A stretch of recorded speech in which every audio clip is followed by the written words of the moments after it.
that we are dismantling. That's why even when we got into the cells, I indicated that I'm interested in a particular settings in terms of where they are housed. In most instances, those that are housed in corners are the ones that are controlling everything that happens in a cell. That's why in the first cell that we got in, we were able to recover 1,900 from one of the offenders. And if you check where he was housed, he's housed at the corner. President Cyril Ramaphosa says he's convinced the government of national unity will not only survive but will thrive. Ramaphosa made the comments in his weekly newsletter released this morning. The president says while there will be a difference in political and ideological perspectives among GNU partners, he acknowledges that there will be times when these differences will become more apparent. President Ramaphosa has referenced the Basic Education Laws Amendment Bill, which was signed into law last week. Sibahle Mota reports. Due to the opposition from the Democratic Alliance, Ramaphosa has delayed the implementation of clauses 4 and 5 for 3 months to allow negotiations with parties in the GNU. The president says while he has considered all the various submissions, he has no such reservations about the bill as the Constitution has obliged him to assent to it. Ramaphosa says he will, however, give the parties time to discuss issues of school admissions and language proposals on the relevant clauses. He adds that they cannot guarantee that the parties that have requested time out to engage will reach an agreement on every difficult issue, but every effort to find common ground must be made.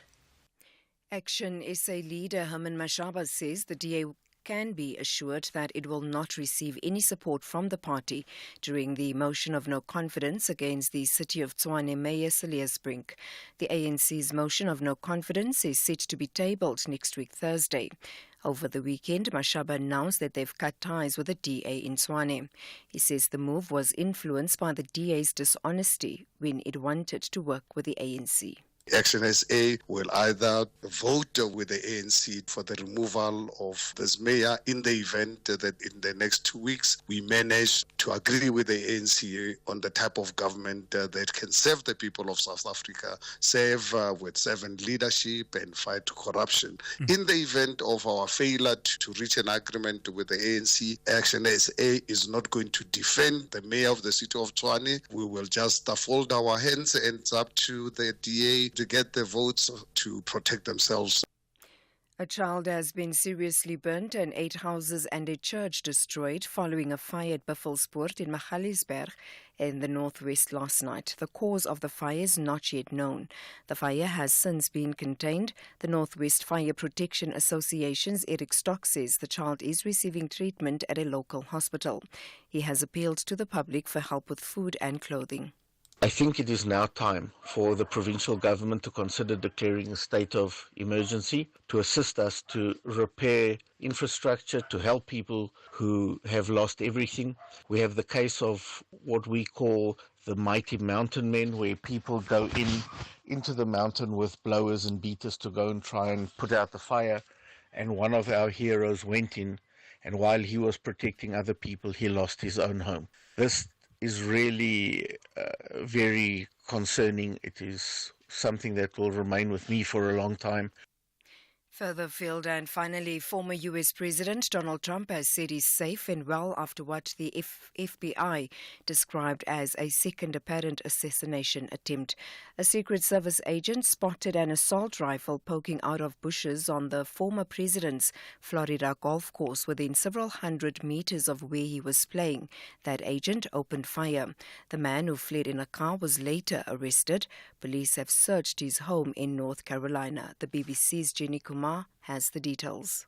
He is 58 and from Hawaii. His name is Ryan Wesley Routh.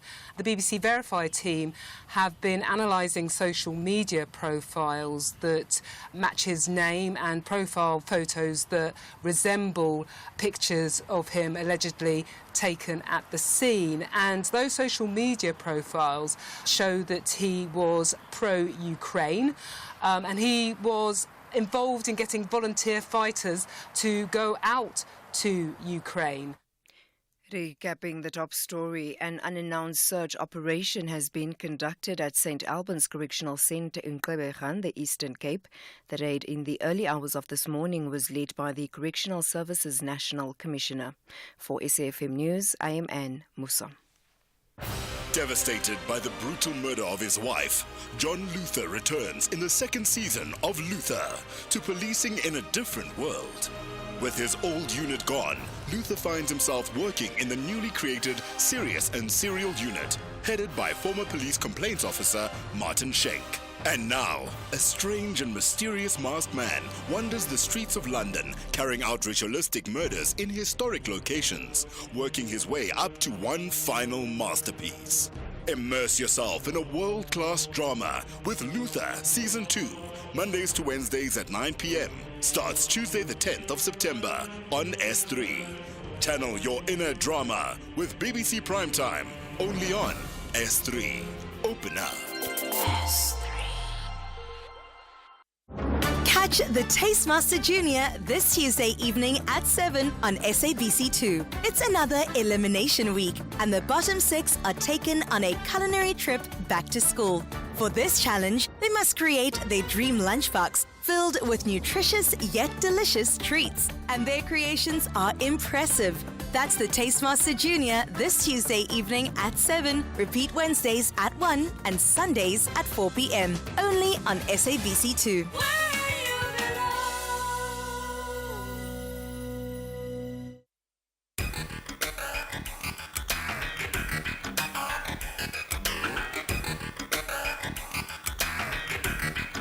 The Talking Point with Cathy Mohlahlana. Weekdays, 9 a.m. till midday.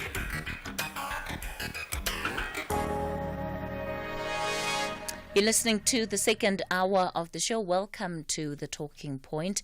If you've just joined in, coming up in this hour, we're going to be focusing then on the impact of these budget cuts, particularly on the Department of Basic Education, and what it means for the functioning of schools. It does seem to be all hands on deck for this particular moment, because the implications of it across the board, some of those consequences are set to be dire, at least if initial warnings are anything to go by, including, the threat of jobs in the Western Cape.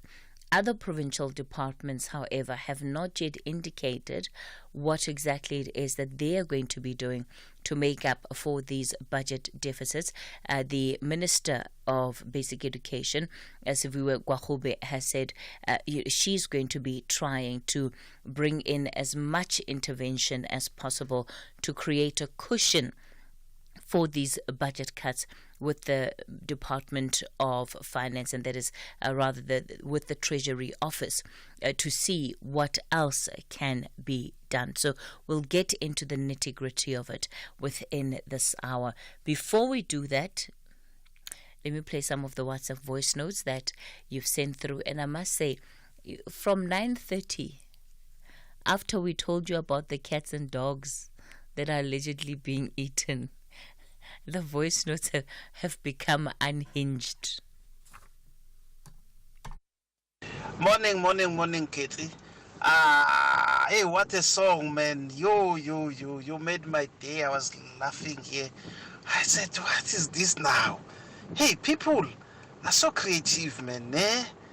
Please, before you leave, replay it, Cathy. Replay it. What a nice song. This is Zenzere Klubalo from Shishwe. Good morning, House Cathy. Yeah, what a lovely song. They're eating the dogs. They're eating the cats. Please stop eating those pets. Halala. In Springfield, they're eating the dogs, the people that came in. They're eating the cats. They're eating the pets of the people that live there. And this is what's happening in our country. They're eating the dogs. They're eating the cats. They're eating the pets of the people that live there. They're eating the dogs. They're eating the cats. They're eating the pets of the the people that live there.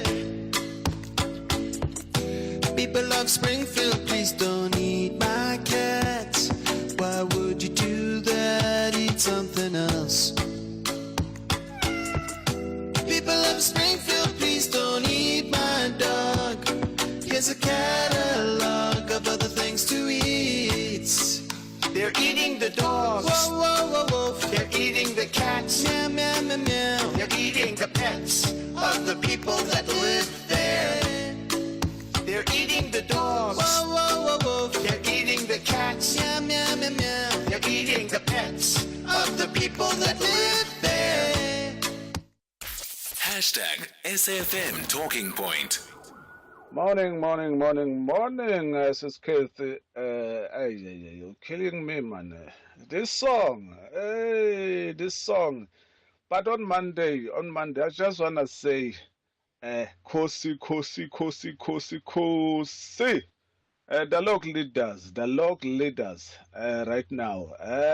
The local leaders, that's what I want to say. Have a great day. This is Cathy. Thank you very much. Mr. President, you will have to release the Honorable Minister Warube.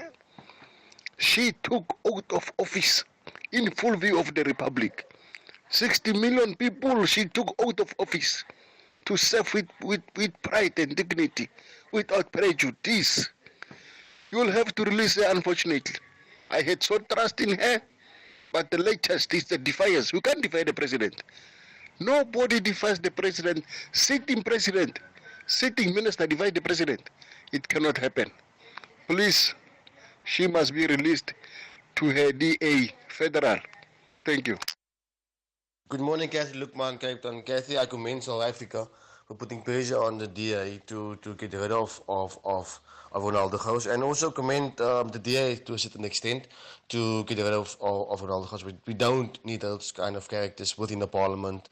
We don't need such leaders, and we must deal with white racism. But Cathy must equally deal with black racism as well. There's black racists in the parliament as well. So we must be equal, and we must deal all of them similarly, and not one and leave the other one. But we must deal with all of them to have a better South Africa. Thank you. Have a lovely day. Cathy, I'm worried about African names, especially Nguni names that are very famous. Oliver Tambo. Tambo without an H. Tembisa Township. Tembisa without an H. Even our lawyer, Ngukai Tobi. Temba. You see? Tembela. Tembeka, because they were written by white, who remove A, like take. We even corrupted Tatama Chants to accommodate white. We corrupted our names. So I'm worried about that. When I write OR Tambo Airport, I put that H in bracket because I want it to be read as it is. How do we corrupt our name to accommodate? Let's correct our names and be Africans. Let's put that H and everything back.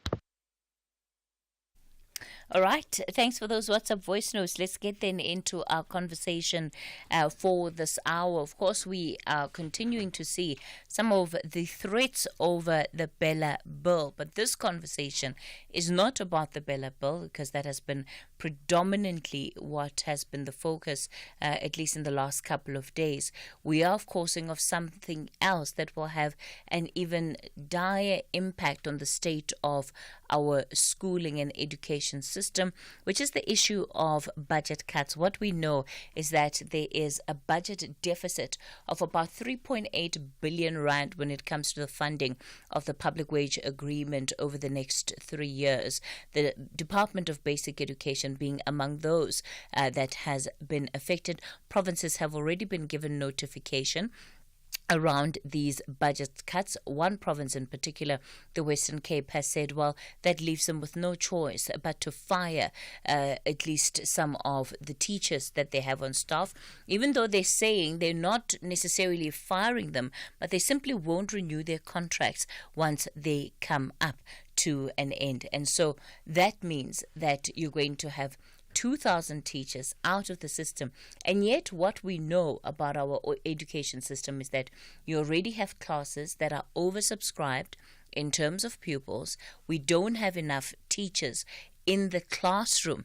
And so when we talk about budget cuts on the very basics of what we need, the implications and the ramifications of that could, of course, be even further reaching. So joining us for this conversation to unpack it further so we really understand what the impact of these budget cuts are likely to be.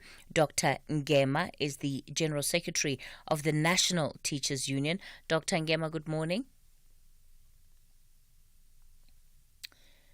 Good morning.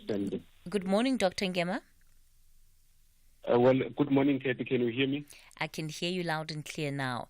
Hendrik Makaneda is an education activist. Hendrik, good morning. Good morning, Cathy, and thank you for having me. And Siphumelele Luqwaba is the Secretariat of the Reading Panel and Right to Read. She joins us in studio. Siphumelele, good morning. Good morning, Cathy, and thank you for having me. I want to first look back to what the statements made by the Basic Education Minister were. Of course, this was after meeting with trade unions on the sidelines of the Basic Education Department's strategic planning session last week. We understand she met with the Council of Education Ministers to try and unpack the impact of this budget cuts. Hello everybody, my name is Siviwe Gwahube. This past week I have met with all the teacher unions in the education sector to brief them and update them on the progress that we have made in terms of dealing with the fiscal crisis that we are seeing in provinces, where provinces have seen budget cuts that are now affecting frontline services. While this is a matter that is sitting directly with Treasury, we as a Department of Basic Education cannot sit back while frontline services are being affected, because of course this will affect the quality of education in the country. I have let the teacher unions know that I have been engaging with the provinces so that I can get a good sense of where the budget cuts are affecting the provinces, where they need assistance the most, and where I can make sure that I am making a case to them on their behalf to Treasury. I'll be meeting with Treasury this week to make sure that I make the case that we need financial assistance to really cushion the frontline services of our education sector. We have to protect our teachers if we're going to improve the education sector. So those were the words of Minister Gwahube following then those engagements last week. Phumelele, because you're in studio, I will begin with you. When you look at what is likely to be the impact of these budget cuts, where do you think it's going to hit our education system the most? I think everywhere, right? And the fact of the matter is that our education is so fragile at the moment that there's no way a budget cut doesn't directly impact quality. So we see the Western Cape speaking about teacher posts. Then we see Gauteng yesterday telling us that they're not going to go in the same direction, but they're going to cut things like learner transport, school nutrition, LTSM. Also key things in getting education done. You can't cut books and think that there's going to be some miraculous shift in our learning outcomes. I think the other thing that we should think about this is that it's not in a vacuum, right? So the education system has been seeing these shortfalls for years now. Fiscal austerity is kind of the name of the game at this point, and we shouldn't expect that to change anytime soon. So if we look at a province like Northwest, if we look at the 2021 PILs, we know the national thing is that 81% of learners can't read for meaning. But in Northwest, it's around the PILs baseline to read for meaning for comprehension is 400 points. They're scoring at 232 points. 200 points is the cutoff for learners who didn't get a single thing right. That's the same province who went to Parliament and said they're withholding 2,400 posts, the same province who has in grade 3, 60% of learners in classes that are already bigger than 40 and around 18% 50 to 60. So what you're seeing is this compounding, and there's no space within basic education that you're not going to put more strain on. So I think we saw the teacher thing, and that's huge because we see teachers mediate education. But if you're cutting books in classrooms, transport for learners to get there, school nutrition, I mean, you're cutting the entire system and you're cutting off all of its legs to provide quality education. Hendrik, are other priorities just all in the wrong place? Well, Cathy, it should be very clear that we are going through the most challenging period in the history of the country. And of course, austerity measures have affected not only the Department of Basic Education, but also other departments.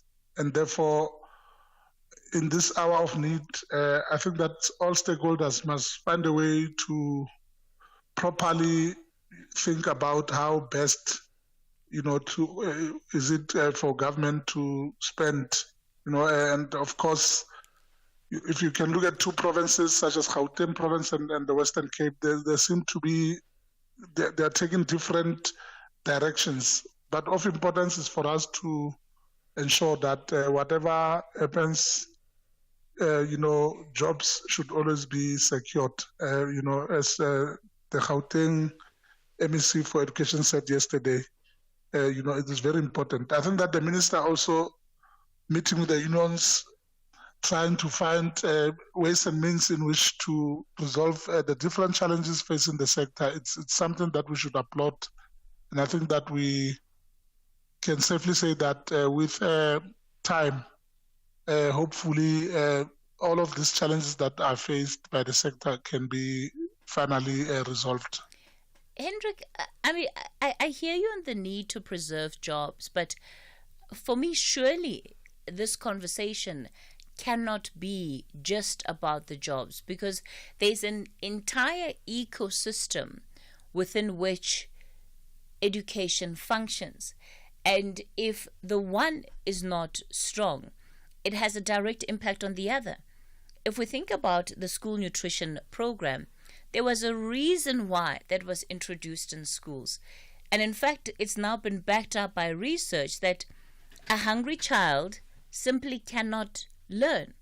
So surely the priority cannot just be about let's save as many jobs as possible when there is a threat to the ecosystem that these teachers operate within. That is correct, Cathy. That is why we are saying yes.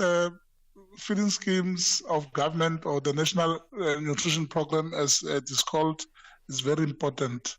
There is no doubt that up to now there are many children who continue to, enjoy the benefit, of getting a meal. They benefit from that particular scheme. At the same time, if you check the two, obviously government derives its revenue from the taxes mainly that are paid by South Africans generally. This includes income tax and so on, all the different types of taxes that you can think of. And I'm thinking that, if jobs are preserved, that does not only benefit the employee or the teacher, but it also benefits government in one way or the other, because these same people will be paying tax to government, which can be used to also assist. If you look at the program of social development, the 350 rands that is being given to unemployed people, all of these funds also come from that revenue. So that is why when I started, I said that we are facing the most difficult challenge in the history of the country, and it is for this reason that we must really find ways and means in which we can finally, resolve these issues. Priority, of course, takes place. Someone can say you are right, Cathy. Maybe we should prioritize the hungry child, because it is true that the hungry child will not be able to focus in the classroom properly. It is quite difficult, but maybe we must manage and try to, a balance. If it means maybe we must reduce on breakfast, maybe, but of course lunch is very key. All children should be able to receive a meal during the main break of the school.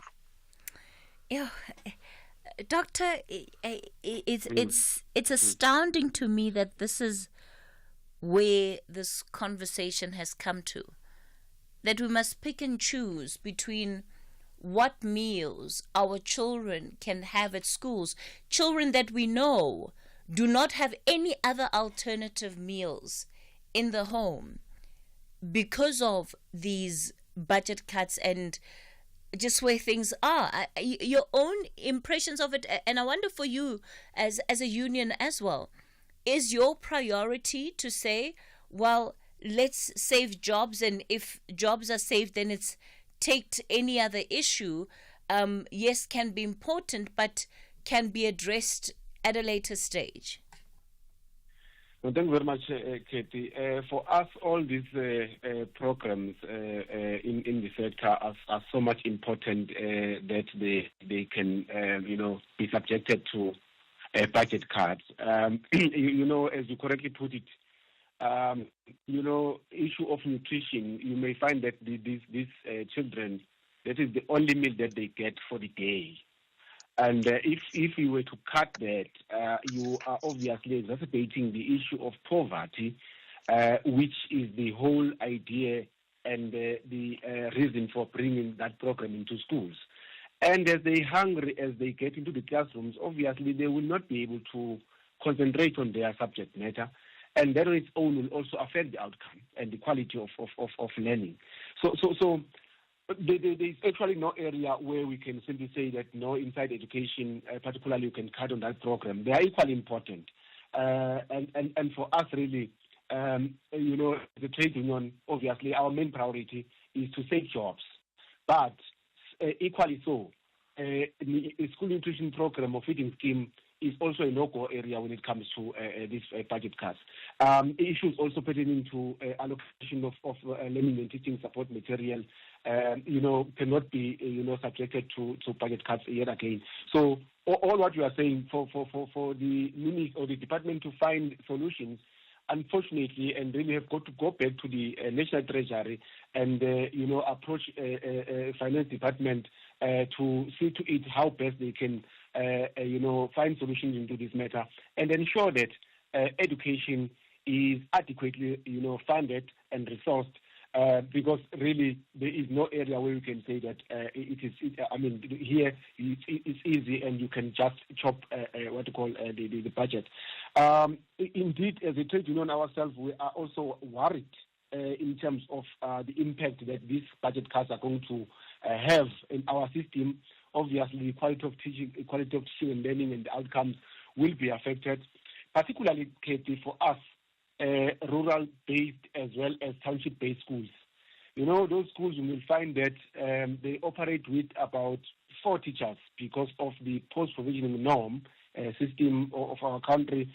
And if you further subject them into this job losses, or if I can say, a reduction of teaching posts, then obviously you are saying from grade R to grade 7, if there were 4 in the previous years, cutting 1 post, it will mean to say that there are remaining as 3, and you cannot find, quality teaching and learning happening in those classes.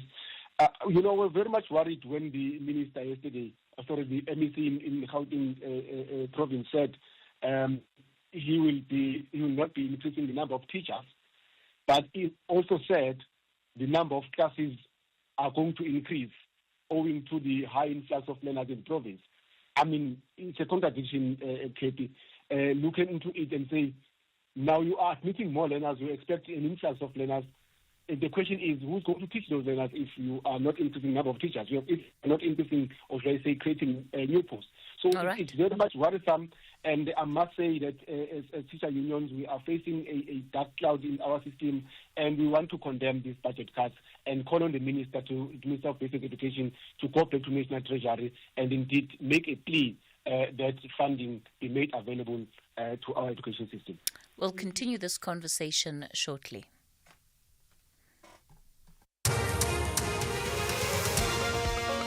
Good morning. In the headlines, an unannounced search operation has been conducted at St. Albans Correctional Centre in Gqeberha, the Eastern Cape. The raid in the early hours of this morning was led by Correctional Services National Commissioner Makgoti Tobagale. President Cyril Ramaphosa says he's convinced the government of national unity will not only survive but will thrive. Ramaphosa made the comments in his weekly newsletter released this morning. And the UN's most senior official overseeing aid and reconstruction in Gaza has told the BBC that the international community is collectively failing innocent civilians in the territory. I'll have details on these and other stories at 11.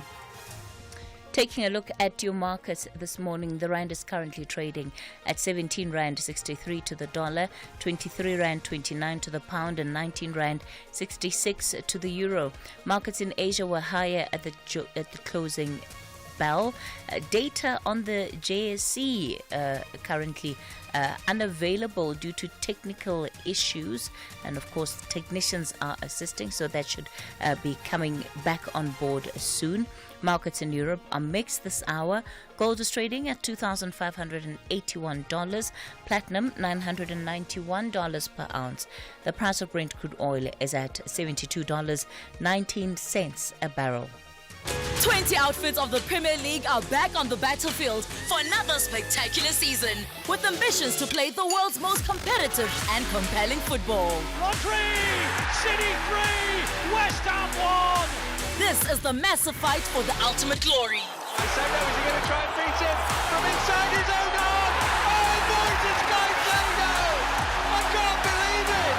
What a way to score your first Chelsea goal! Experience the 2024-2025 Premier League season on Saturdays at 3:30 p.m. Live on SABC3 and at your fingertips on SABC Plus. Also available on SABCSport.com. Proudly brought to you by SABC Sport. For the love of the game. Ask me how I know that 50% of car claims are pre-approved instantly. That's because I was one of them. Yeah, they got my car back on the road with the first repair. I submitted my claim on the ANG app. I didn't even have to call. Auto & General is proud to be recognised as South Africa's best car insurer by Forbes and The Star for short-term insurance. Isn't it time you switch to award-winning cover? Visit autogen.co.za. Auto & General, never not there.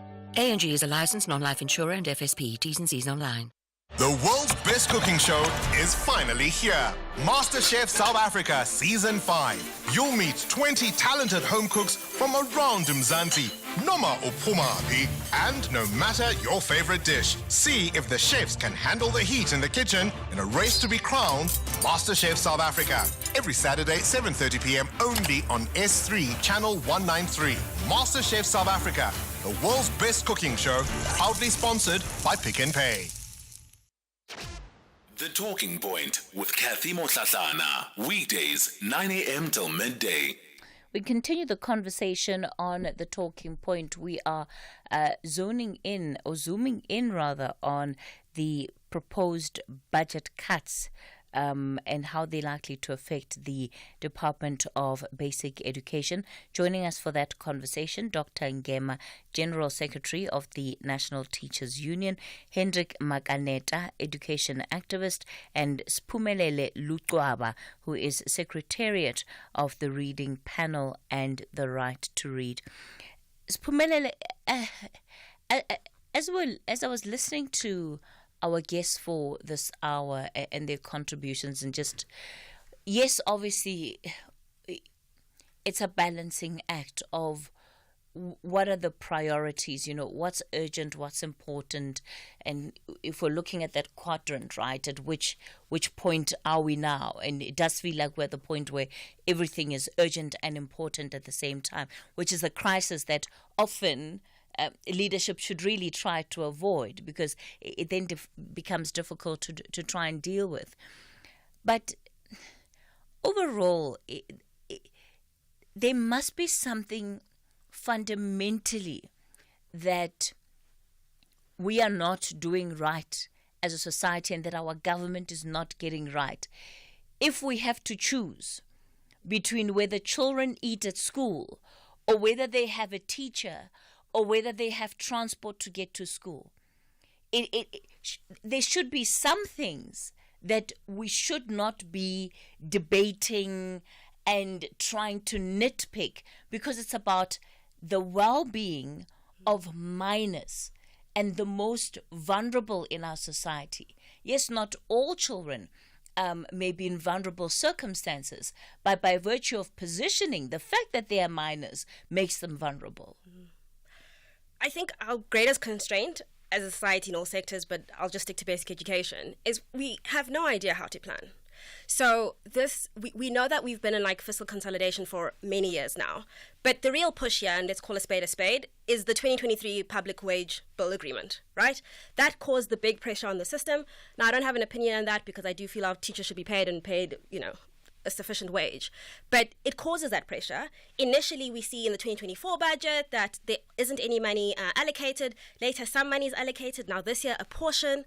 But basically, what happens is that wage agreement is made at a national level, and then you kind of see the comments from Treasury and the DBE is like, we believe in the province's ability to plan well and handle this. That's not real.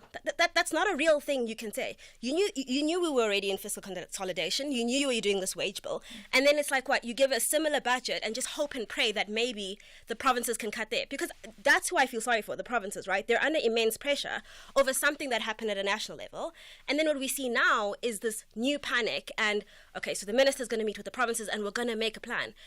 There was a budget tabled, I don't know when. There was what? No planning before that, or thinking of what do we need to do to make sure certain things are done. There's also a lack of prioritization. So with planning comes prioritization, right? What we're seeing at the moment is this, let's protect education. What we're not seeing from our government is saying, these are the most critical things to get us to the next level. This is how we improve quality, and this is what we're protecting, and this is what our plan looks like. And when we cut, it doesn't feel ad hoc. It doesn't feel like something bad's going to happen because we have planned. We have said what we're protecting. And as national, when we made this agreement, we were with Treasury already thinking about the future. So this thing of us like every 3 months, there's some new urgent thing that isn't really new. It's been happening for years. We saw it coming. So I think our system's greatest constraint is we don't know how to plan.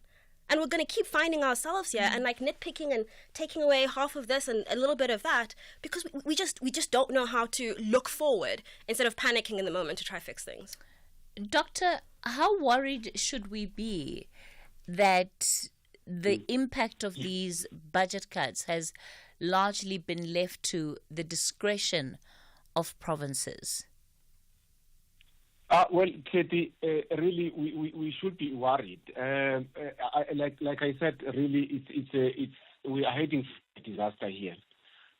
It's looking to number of teachers that are already, present in our baskets, in our different baskets in provinces, and looking into the number of learners that will be admitted in the system come the next year, 2025.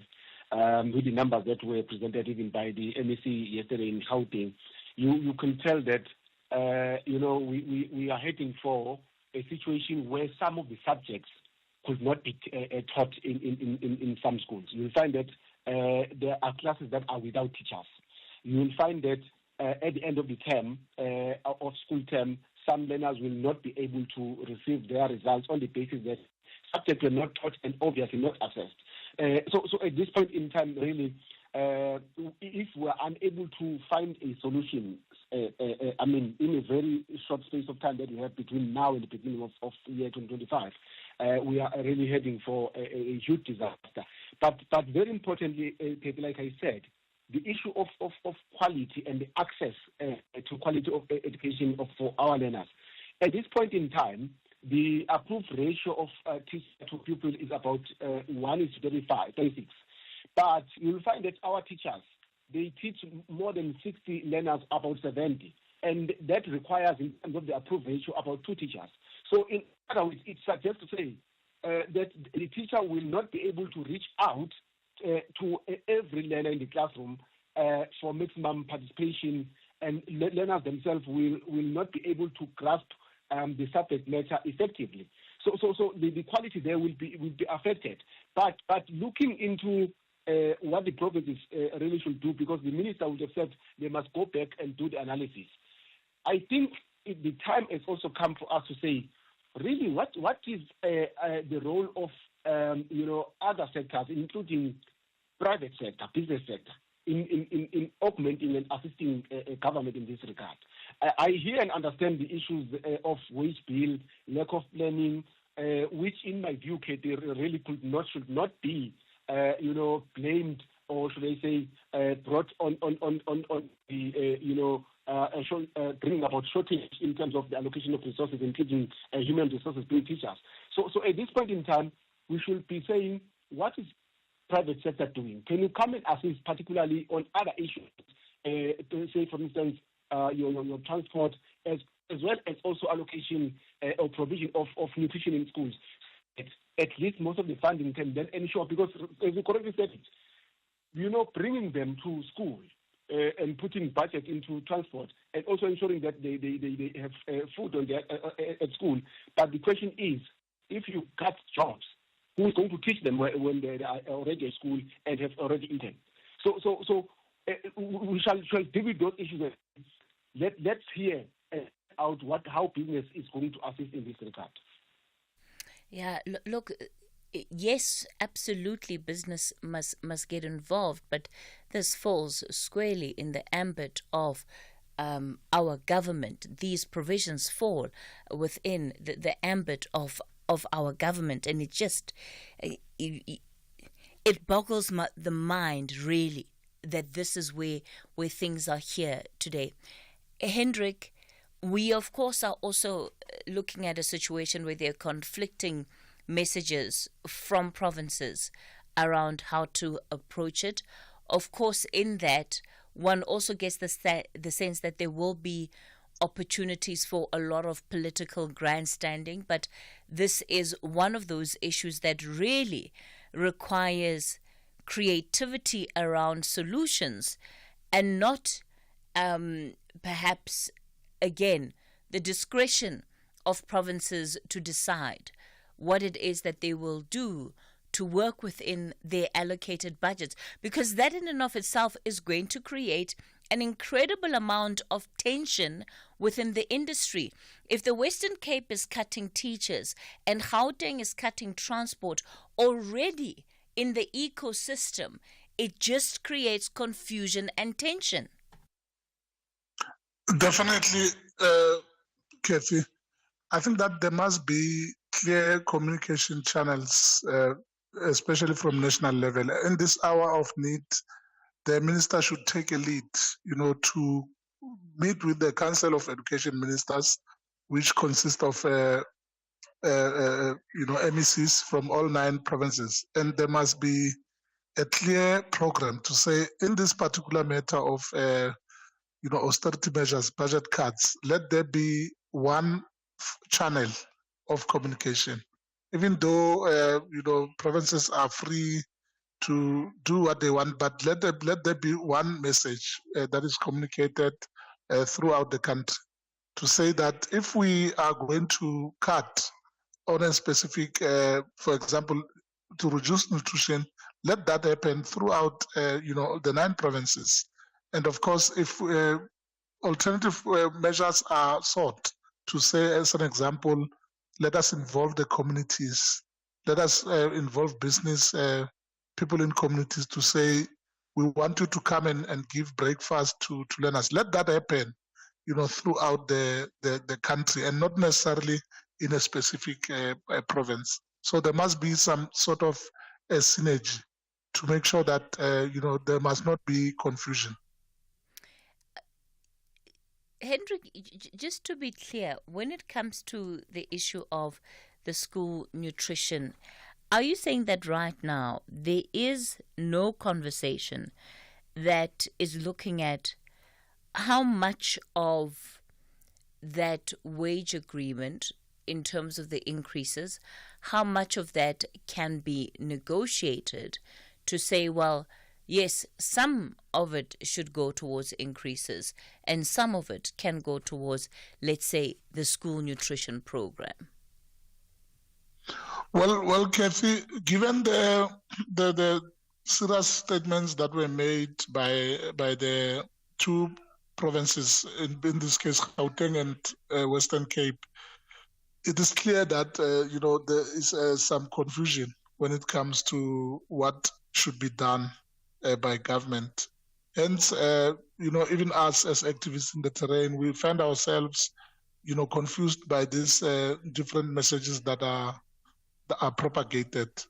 And it is for this reason that we believe that, if the minister can take a lead to say, this is how we are going to approach the austerity measures, all provinces included. So up to now, it looks like even the minister herself is being defied by the MECs of education because everyone is doing what they want to do.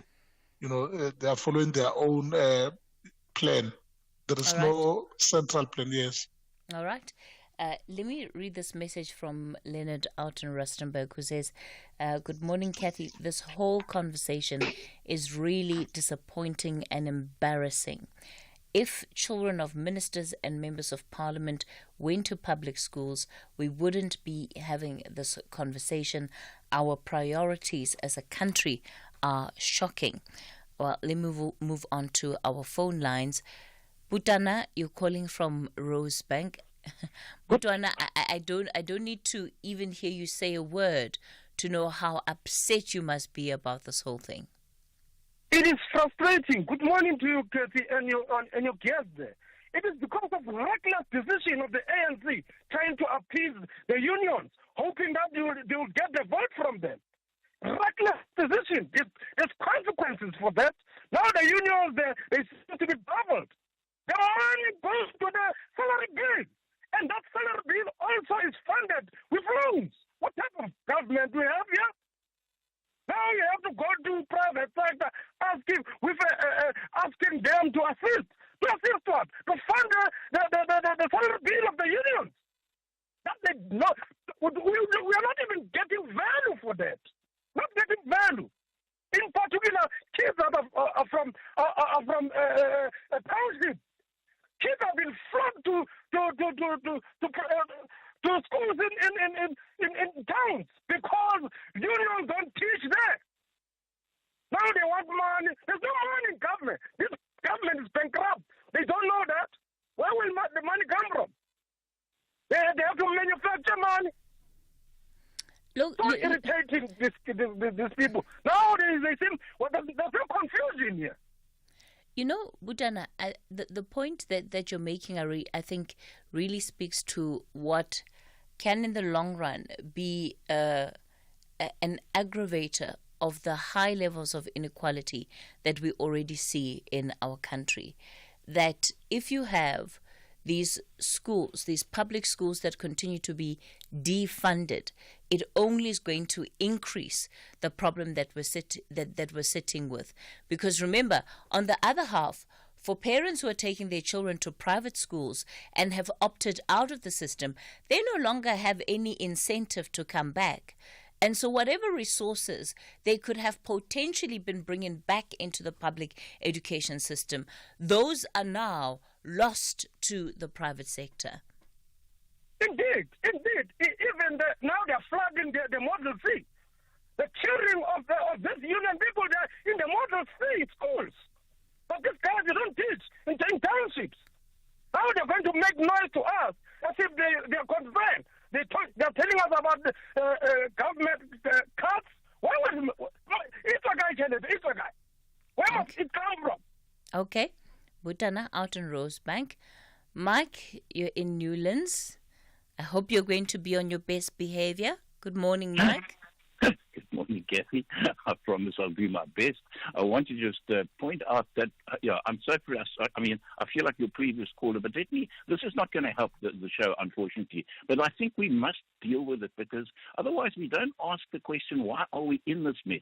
I did a couple of calculations now using AI, Cathy. We had 41 national departments incurred fruitless and wasteful expenditure, 152 billion. If you remember, the PPE scam cost 3.5 billion. The Panyaza Lesotho, 403 million rand. The Skonala George, who earns 4.3 million a year or 360 a month. So let me just put this down to jobs. The 1.52 billion fruitless and wasted expenditure over 5 years would have given us 807 jobs. The DECO PPE scam, 3.5 million, would have given us 1,665 jobs. Panyaza Lesotho, 13 jobs.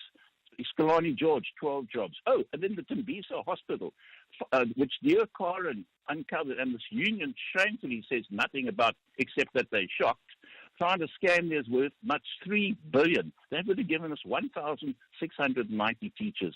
So just let me save you all the trouble of adding it up. For 5 years, we could have had 4,187 teachers right now as we speak. But we don't have them, do we? Because there are no consequences to this government, which steals from us on a daily basis. And we have a Deputy Minister, Cathy, of Higher Education, Buddhimana Mele, who treats Parliament with total and utter contempt and doesn't even bother to appear before Scopa when summoned to do so.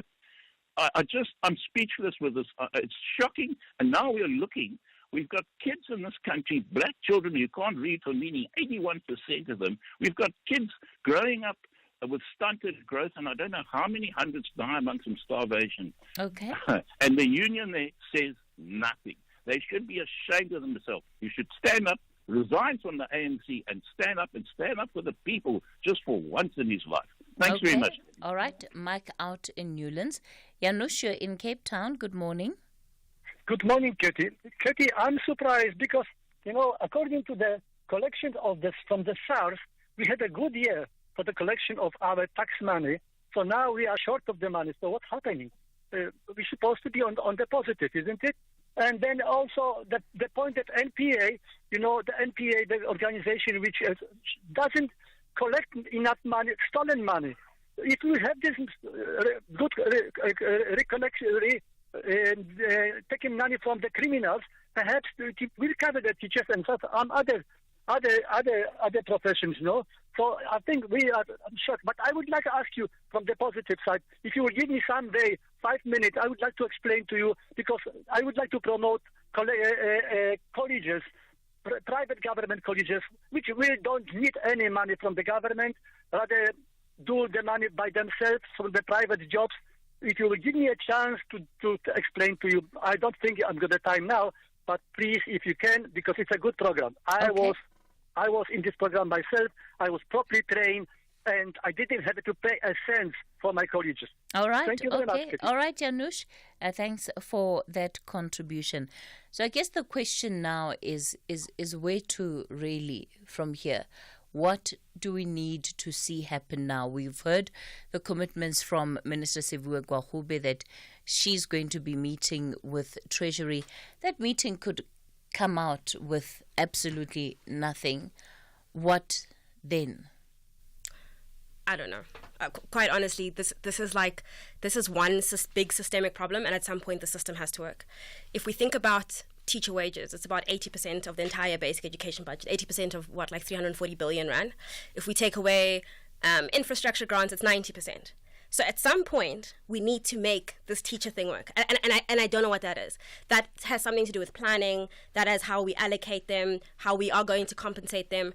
But I think the one thing that we can't accept at this point anymore is that even if they come back from Treasury and they say, we've got however many billions and we're going to cover it this year, at some point we need to demand, what is our 5-year, what is our 10-year plan? We have these projections on the MTF, which are, at best shakily reliable, because sometimes they're so positive, and when has this ever happened?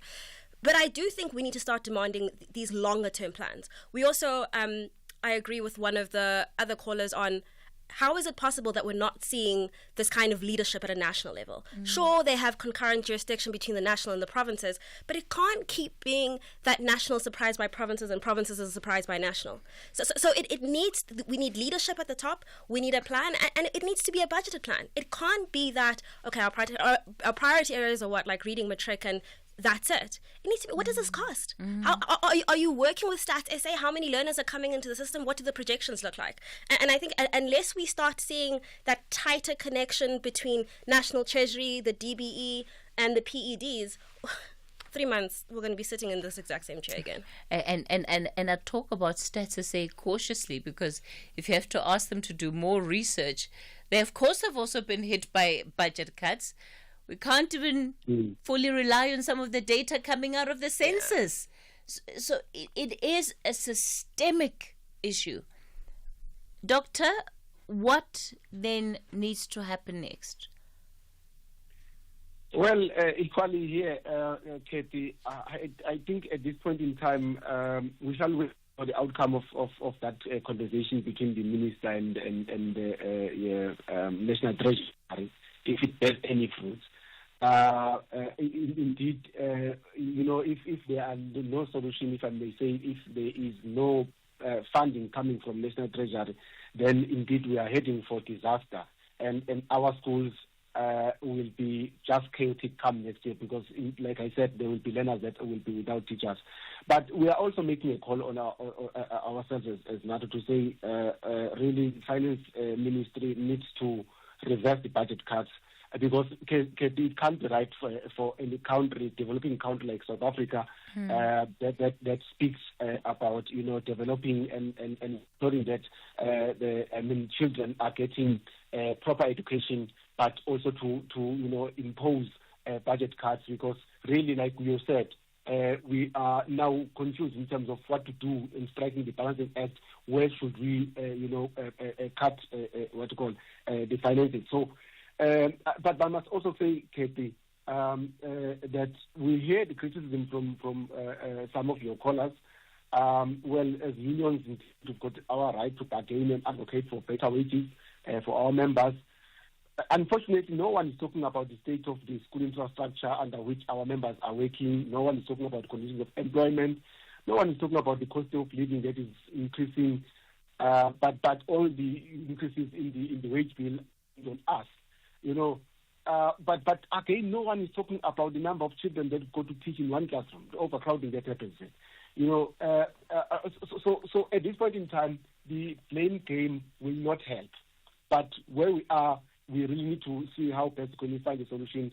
Calling for National Treasury to properly fund education. We will be having a conversation ourselves with our principals to talk about issues of allocation of resources, issues of school safety, as well as education going forward.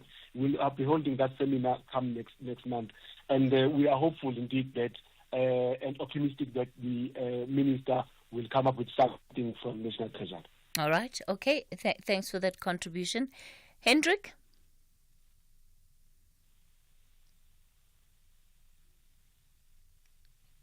Hello, Hendrik. Just double check that you're not muted.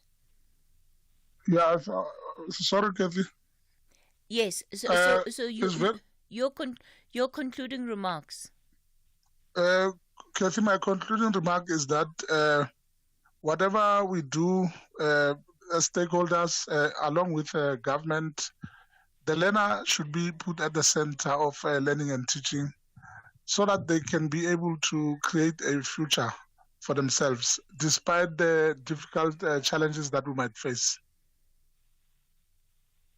Okay. All right.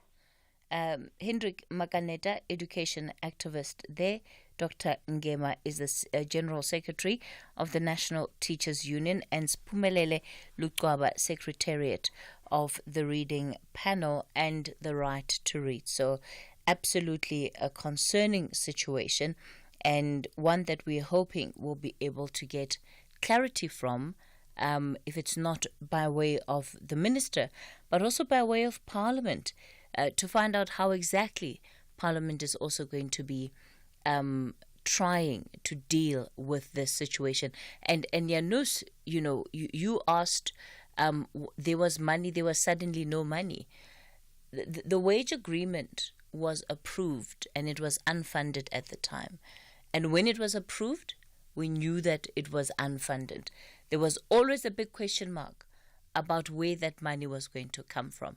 And so we kicked it down the road, and here we sit today, trying to find where that money must come from.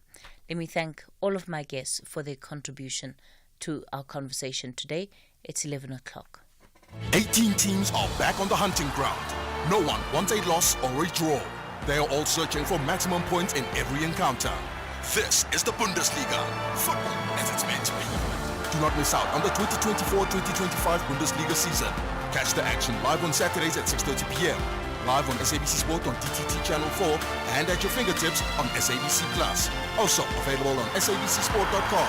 Proudly brought to you by SABC Sport. For the love of the game. Ashopol is over 110 years old and was born out of the desire to serve South Africans who work hard to build this country from the ground up. With over 5 million lives covered and named Best Life Insurer by Forbes, Ashopol is here for you today and will be there for your family tomorrow. SMS serve to 44366 and we'll call you back. Ashopol is an insurer licensed to conduct life insurance business, an authorized financial services provider. FSP 53. T's and C's apply. The world's best cooking show is finally here. MasterChef South Africa Season 5. You'll meet 20 talented home cooks from around Mzansi, noma uphumaphi, and no matter your favorite dish, see if the chefs can handle the heat in the kitchen in a race to be crowned MasterChef South Africa. Every Saturday, 7:30 p.m. only on S3 Channel 193. MasterChef South Africa, the world's best cooking show, proudly sponsored by Pick n Pay.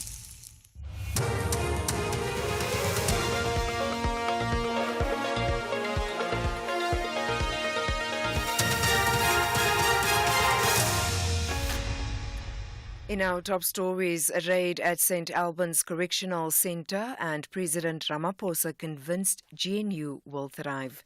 Good morning. An unannounced search operation has been conducted at St. Albans Correctional Centre in Gqeberha, the Eastern Cape. The raid in the early hours of this morning was led by Correctional Services National Commissioner, Makgoti Tobagale. Money, sharp objects and cell phones were some of the illegal items found and confiscated. Tobagale says the raids are meant to mitigate criminal activities behind bars. We are dealing with crime rings here that we are dismantling. That's why even when we got into the cells, I indicated that I'm interested in a particular settings in terms of where they are housed. In most instances, those that are housed in corners are the ones that are controlling everything that happens in a cell. That's why in the first cell that we got in, we were able to recover 1,900 from one of the offenders. And if you check where he was housed, he's housed at the corner. President Cyril Ramaphosa says he's convinced the government of national unity will not only survive but will thrive. Ramaphosa made the comments in his weekly newsletter released this morning. The president says while there will be a difference in political and ideological perspectives among GNU partners, he acknowledges that there will be times when their differences will become more apparent. President Ramaphosa has referenced the Basic Education Laws Amendment Bill, which was signed into law last week. Sibahle Mota reports. Due to the opposition from the Democratic Alliance, Ramaphosa has delayed the implementation of Clauses 4 and 5 for 3 months to allow negotiations with parties in the GNU. The president says while he has considered all the various submissions, he has no such reservations about the bill as the Constitution has obliged him to assent to it. Ramaphosa says he will, however, give the parties time to discuss issues of school admissions and language proposals on the relevant clauses. He adds that they cannot guarantee that the parties that have requested time out to engage will reach an agreement on every difficult issue, but every effort to find common ground must be made. Action SA leader Herman Mashaba says the DA can be assured it will not receive any support from the party during the motion of no confidence against the City of Tshwane Mayor Cilliers Brink. The ANC's motion of no confidence is set to be tabled next week Thursday. Over the weekend, Mashaba announced that they've cut ties with the DA in Tshwane. He says the move was influenced by the DA's dishonesty when it wanted to work with the ANC.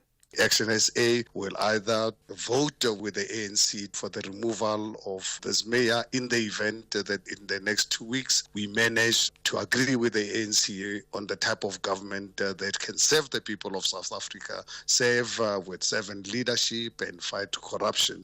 In the event of our failure to reach an agreement with the ANC, Action SA is not going to defend the mayor of the City of Tshwane. We will just fold our hands and it's up to the DA to get the votes to protect themselves. The bail application of Longwe Twala is now expected to be heard on the 25th of September in the Randburg Magistrates Court. The case was postponed to allow his legal aid lawyer to prepare for the case. Longwe's father, Chico Twala, opened a theft case against both of his sons, Selo and Longwe Twala, earlier this month at the Douglasdale police station. Chico accused his sons of stealing his studio equipment with more than 200,000 rand from his home in Fourways in Johannesburg while he was out of the country. And finally, the UN's most senior official overseeing aid and reconstruction in Gaza has told the BBC that the international community is collectively failing innocent civilians in the territory. Sigrid Kaag says a report into the UN Security Council later today will be very somber and dark.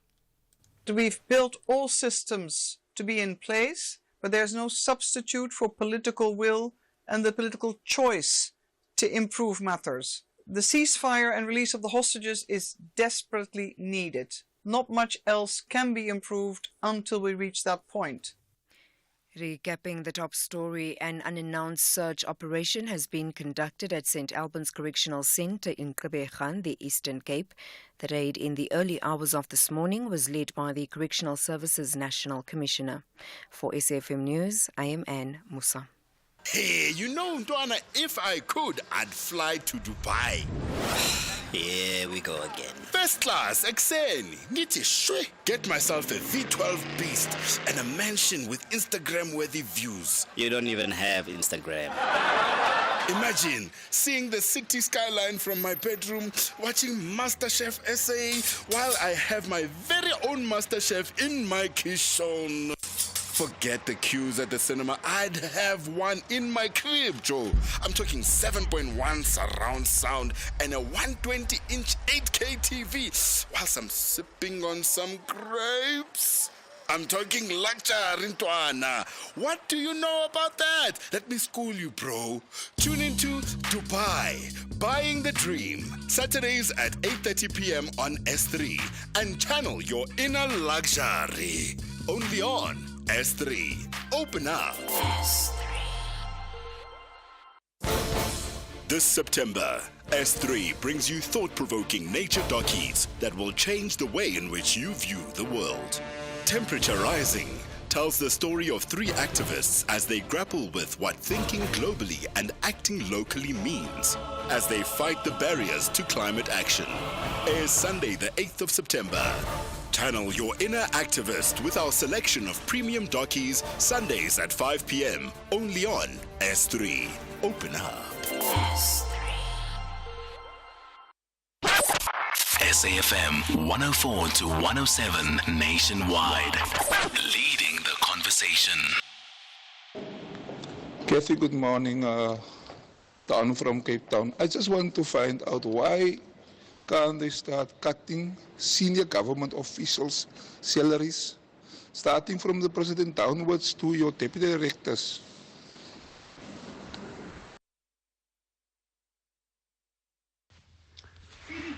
Hi, Cathy, this is Odom Tata. You know what frustrates me the most is that none of the government, none of the officials' children are experiencing the challenges that your ordinary student is facing with.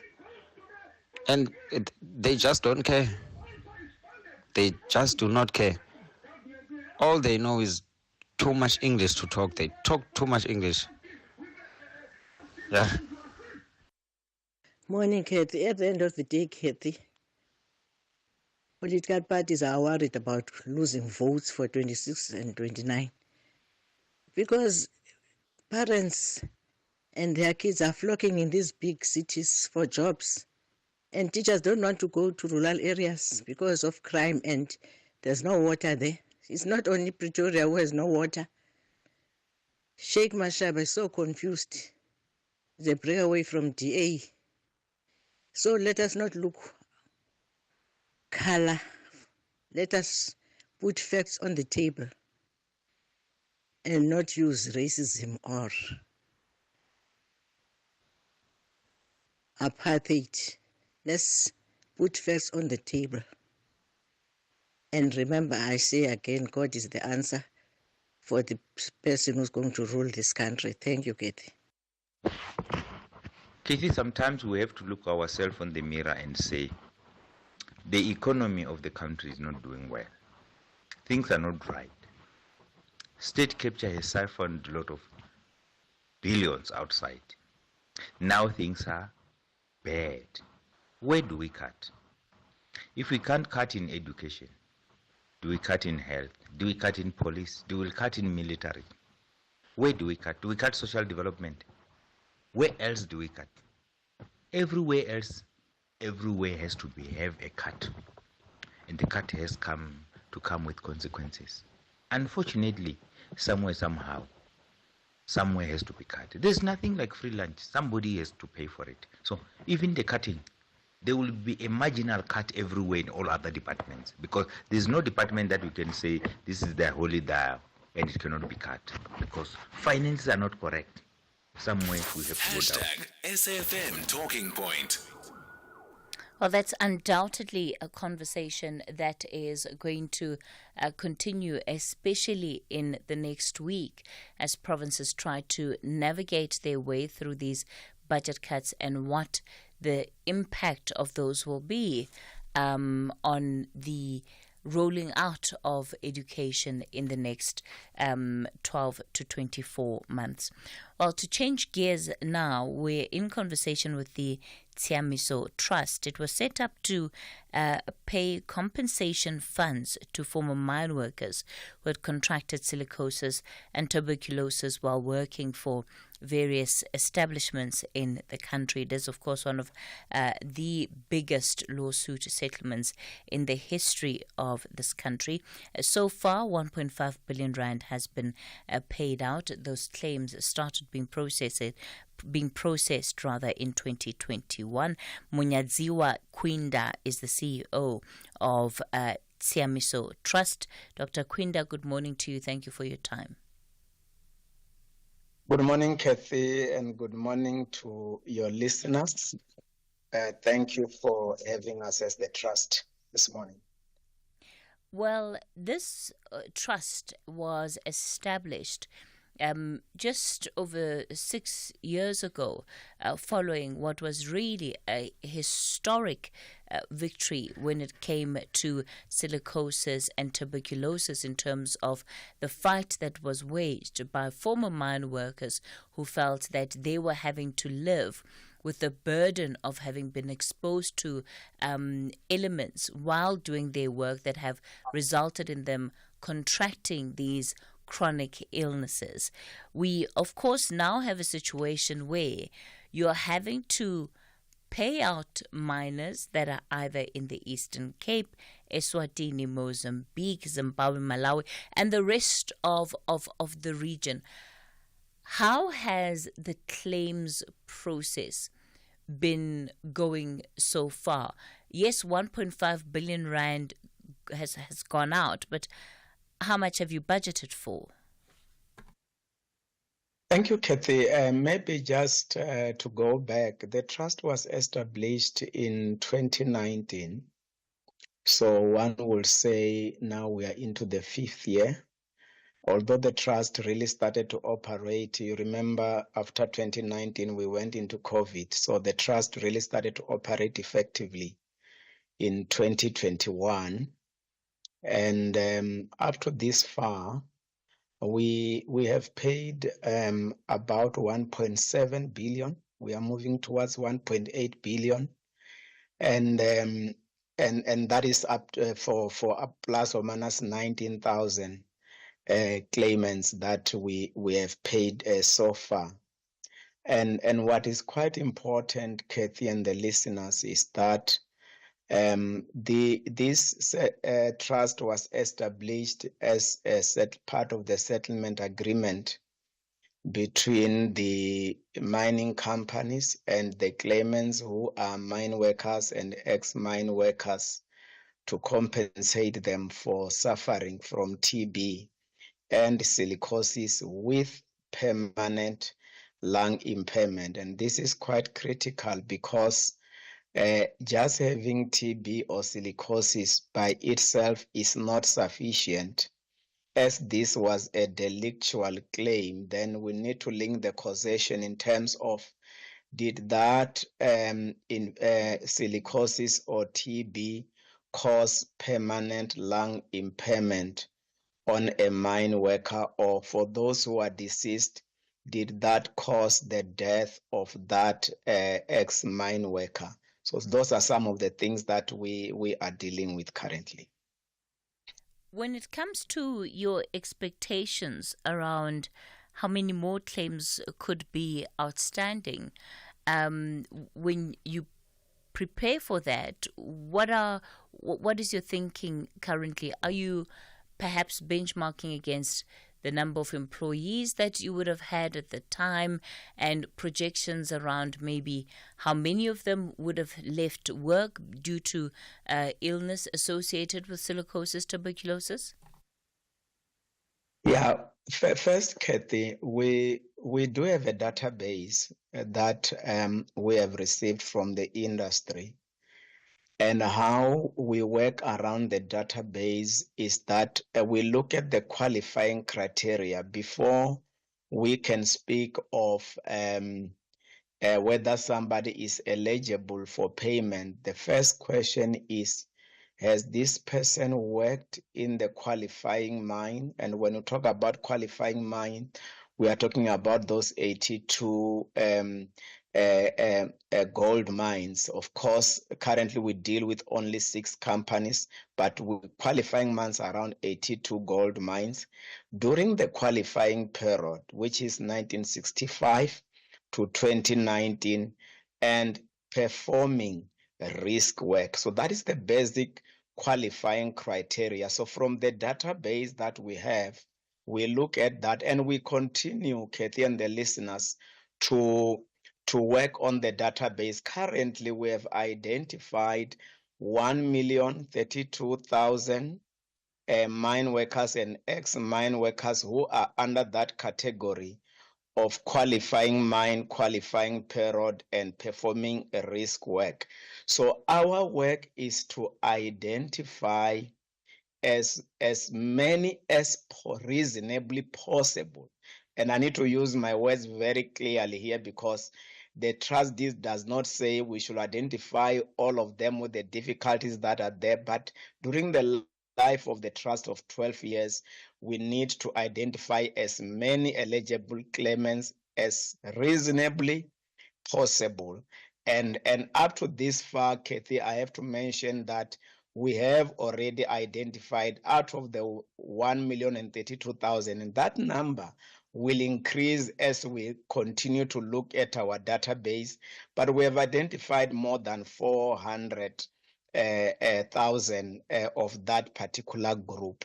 And just to touch on your previous question, I need to mention that the settling agreement talks to 5 billion. So out of that 5 billion, we have paid 1.7 billion so far. Identifying 400,000 out of 1 million is still, short of at least the halfway mark. And add to that the fact that you've paid out claims, but only for 19,000 mine workers or their dependents. It sounds to me like you still have a long way to go. It's true, Cathy, we still have a long way to go, but also when you talk about the 19,000, it is because, Cathy, out of, let me give an example. When we deal with the eligibility criteria from a medical point of view, there's a very important step which involves the medical certification panel. And that is where a team of medical experts look at the diagnosis of TB or silicosis, and they also look at whether there is permanent cardiorespiratory impairment.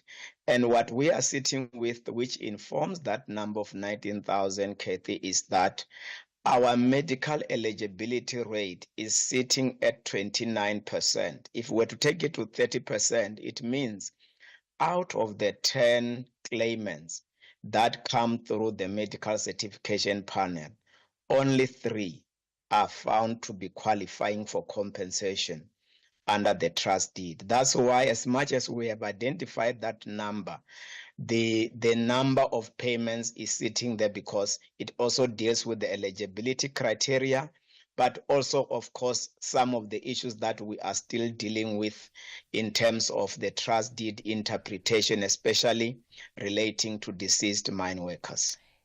Is the qualifying criteria, at least according to you, is it largely exclusionary? And perhaps if you can tell us about what are among the key reasons why people are rejected? Not necessarily exclusionary, Cathy and the listeners. It is because of the nature of the class action. You know, when you go back to the court dates, you need to understand that this was a delictual claim. And a delictual claim have got all the elements of the delictual claim, where there has to be a contract, there has to be a breach of a contract causing harm, and all those issues of causation that needs to come in there, and one has to claim for damages. Now, that is very critical to understand the trust deed under which Samiso Trust is operating, because then for everyone, like I said earlier on, the fact that one has got TB, let alone TB, Cathy and the listeners, you know, TB is a community-acquired infection. You don't have to work in a gold mine to have TB. So it has got its own requirements. Then you have got silicosis. One has to have silicosis that has caused cardiorespiratory impairment because they need to be a proof of causation.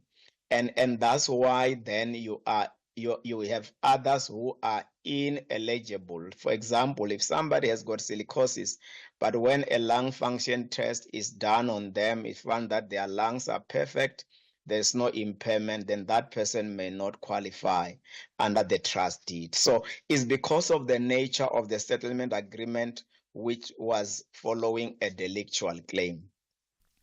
Let's talk about what you have done to try and find potential claimants for the trust, because you highlighted that the specification you've been given is that you must do everything reasonable to find these individuals. What constitutes reasonable? What is reasonable in this instance? Yeah, thank you for that question, Cathy.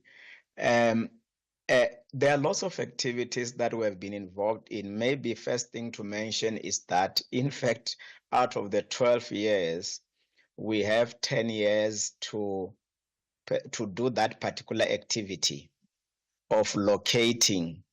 We have got 10 years because the last 2 years of the trust is basically to wind down and pay those who are on the pipelines and so on. Now, what we have been involved in is that we have set up lodgement centers. We have got 50 lodgement centers across the SADC region. And then we do outreach activities. We also use media platforms and also work with other stakeholders on the ground. And many of them sit in our trust advisory committee to send the message out, working with government as well, to send the message out for potential claimants to reach out to our lodgement centers. We do have, of course, our website, WhatsApp. We also do have a Facebook page where claimants can reach us. So those are the activities that we have been involved in so far to be where we are. But I have to be honest with you, we are now gearing up in terms of other means, because what this has made us to achieve is what I would call low-hanging fruits. We need to engage with more stakeholders to reach out even to those claimants who are in far remote areas away from the lodgement sites that we have. The reason being that We are dealing with people who are vulnerable. Some of them stay far away from the lodgement centers. So we are still exploring other means to can reach out to those remote areas to be able to access our claimants and ensure that the services of the trust are there. And let me also mention that as much as we have covered the rest of the provinces in South Africa, we do have areas in the SADC region, just like Zimbabwe, where we have not even started our lodgements. We are looking at starting lodgements in the nearest future. Before the end of this year, a place like Botswana, we have been doing lodgements since we started, but there are certain services like your benefit medical examination services that we have not started to do. We still need to go to Malawi as well. So there are those issues that we are still have to do, but basically those are the activities that we have embarked on. And what we have also learned, Cathy and the listeners, is that the more services we have, and we have seen this in Eswatini and Mozambique, because we started to do benefit medical examinations in Eswatini and Mozambique towards the end of last year. We have seen that the moment we have got full services in a country, then our lodgements start to increase. So it's easier for the word to go out when the services are all there. So that is what we have been embarking on since the beginning of the trust. Yeah, it still sounds like you've got your work cut out for you, that there's still a lot that needs to be done. 19,000 claims paid out, but you would have around 1 million people that could potentially, in the long run, rightfully claim from the Temiso Trust. Let me bring on to the show Dalu Khanyo from Kofimbaba. Kofimbaba. There we go, Kofimbaba. Thank you so much. Dalu Khanyo, good morning.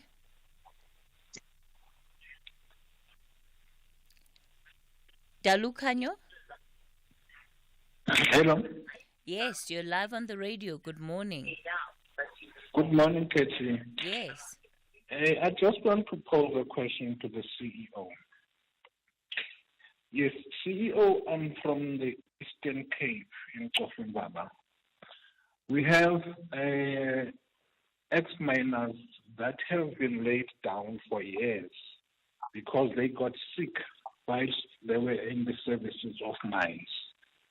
I know you may not be able to answer all these questions because of your qualifying criteria that you have just mentioned, because most of our people there were working in the platinum mines. But I think you can give us an advice of where to go and who to talk to. Firstly, we have some ex-miners, like on one of the documents, the guy that is staying next to my house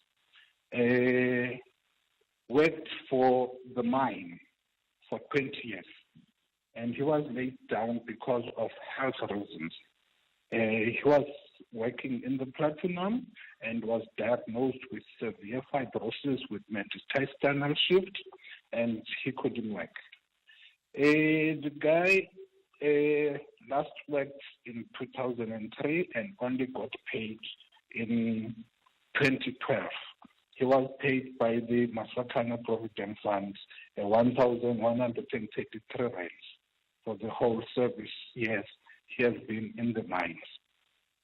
And when we're trying to contact people that were directed to, we are told that for this person to get payment, because he's still sick, he has chest, he has got TB, he has got this silicosis, according to the examination he last made in 2012. Then we are told that our center, the service center, is in Nelson Mandela Hospital in Amtata. When you get there, machines last worked in 2021. There are no phone calls that are coming into to the center, to the clinic. they don't know. They've been reporting them, so people cannot go there because they don't have access. Dalukhanyo, I'm going to ask you to stay on the line. We'll continue the conversation shortly. It's time for the latest headlines. Thanks, Cathy. New news making headlines for this hour. The Congress of South African Students is protesting outside the Petersburg English Medium's primary school in Polokwane, where Basic Education Minister Sidiwe Kwagube is conducting a site visit.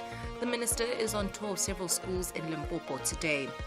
In other news, an unannounced search operation has been conducted at the St. Albans Correctional Centre in Gqeberha in the Eastern Cape.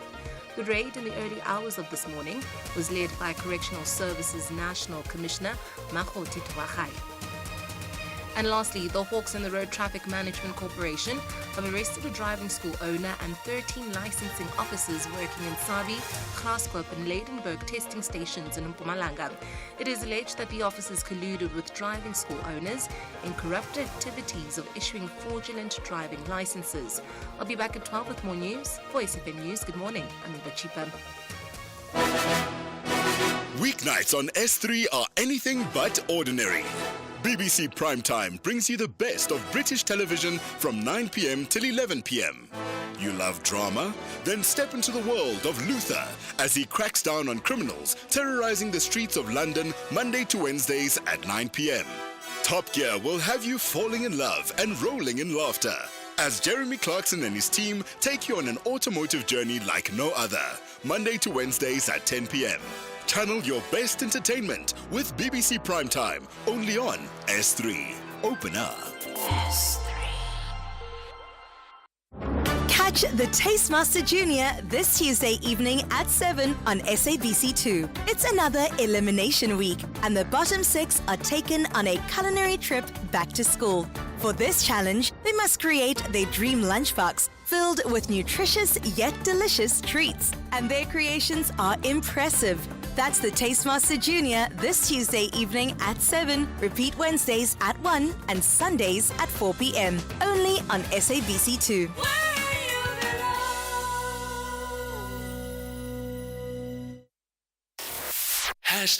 #SAFM Talking Point.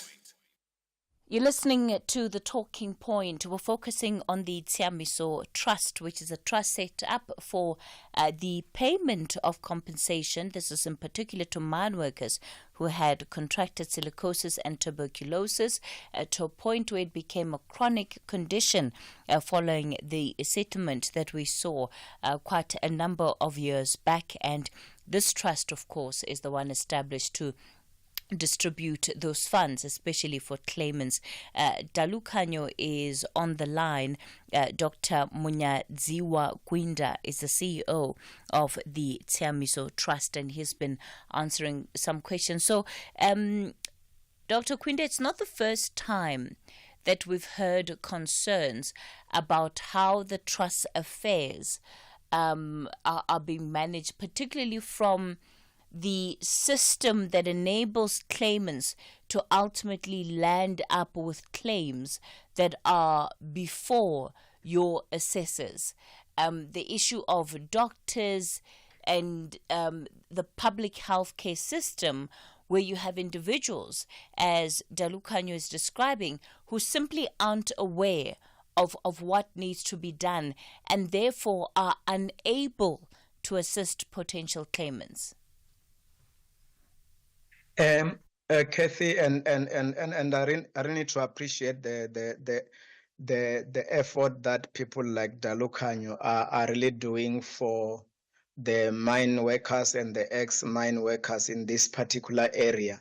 Specifically, really, as Dalukhanyo has said, we don't deal with platinum mines, but just to mention that we do have a statutory system in terms of Odingwa, which is the MBOD, or the Medical Bureau of Occupational Disease, and CCOD, and that is where every other mine worker is taken care of in terms of compensation. for occupational diseases. And as he said earlier on, also the issue of the Mine Workers Provident Fund, they deal with those issues, whereas we only deal with the settlement agreement in terms of the trust deed. But we do know of the challenges that are there, Cathy, and the listeners in terms of accessing information. But I know that the MBOD is functioning quite very well currently, and we work quite closely with them to an extent where even our call center, we work together to a point where if one requires the services of the MBOD, then they are transferred to the MBOD call center agents for assistance. So that is what we have currently. But really, we cannot get deep into the issues of the public healthcare system, although it does affect us in terms of the information that we receive from there, especially with deceased mine workers. But otherwise, the MBOD is available for all the other mine workers who are not under our settlement agreement. Dalukanyo, does that deal with your issue? All right, it looks like we've lost him on the line there. Let me bring in more questions also coming through from the Eastern Cape on this issue. Morning, Cathy. You're speaking to Kanti in Cape Town. Cathy, to be frank, this trust is not known in the Eastern Cape. It's just not visible. People on the ground are not aware where to find this trust. We don't even know where its employees are. What we see now is a huge number of people coming from all walks of life, taking details and say they're going to assist former mine members to access their money. That is my biggest problem with this trust. We've been writing to this trust and they don't respond. Why are they not sending their own people to each and every town in the Eastern Cape, where most of the people came from, and explain and assist people either to fill forms or to claim? This trust is completely useless for me, is unhelpful, and really a new form of trying to assist these people has to be devised. Thank you, Keith. So we're still keeping his details also. Got this party died, but we're still keeping his passport. And also wanted to find out the people used to work in the mines here in South Africa. I don't know if the government was deducting UIF those days. I'm not so sure. If yes, then what's the procedure should we take to get the money?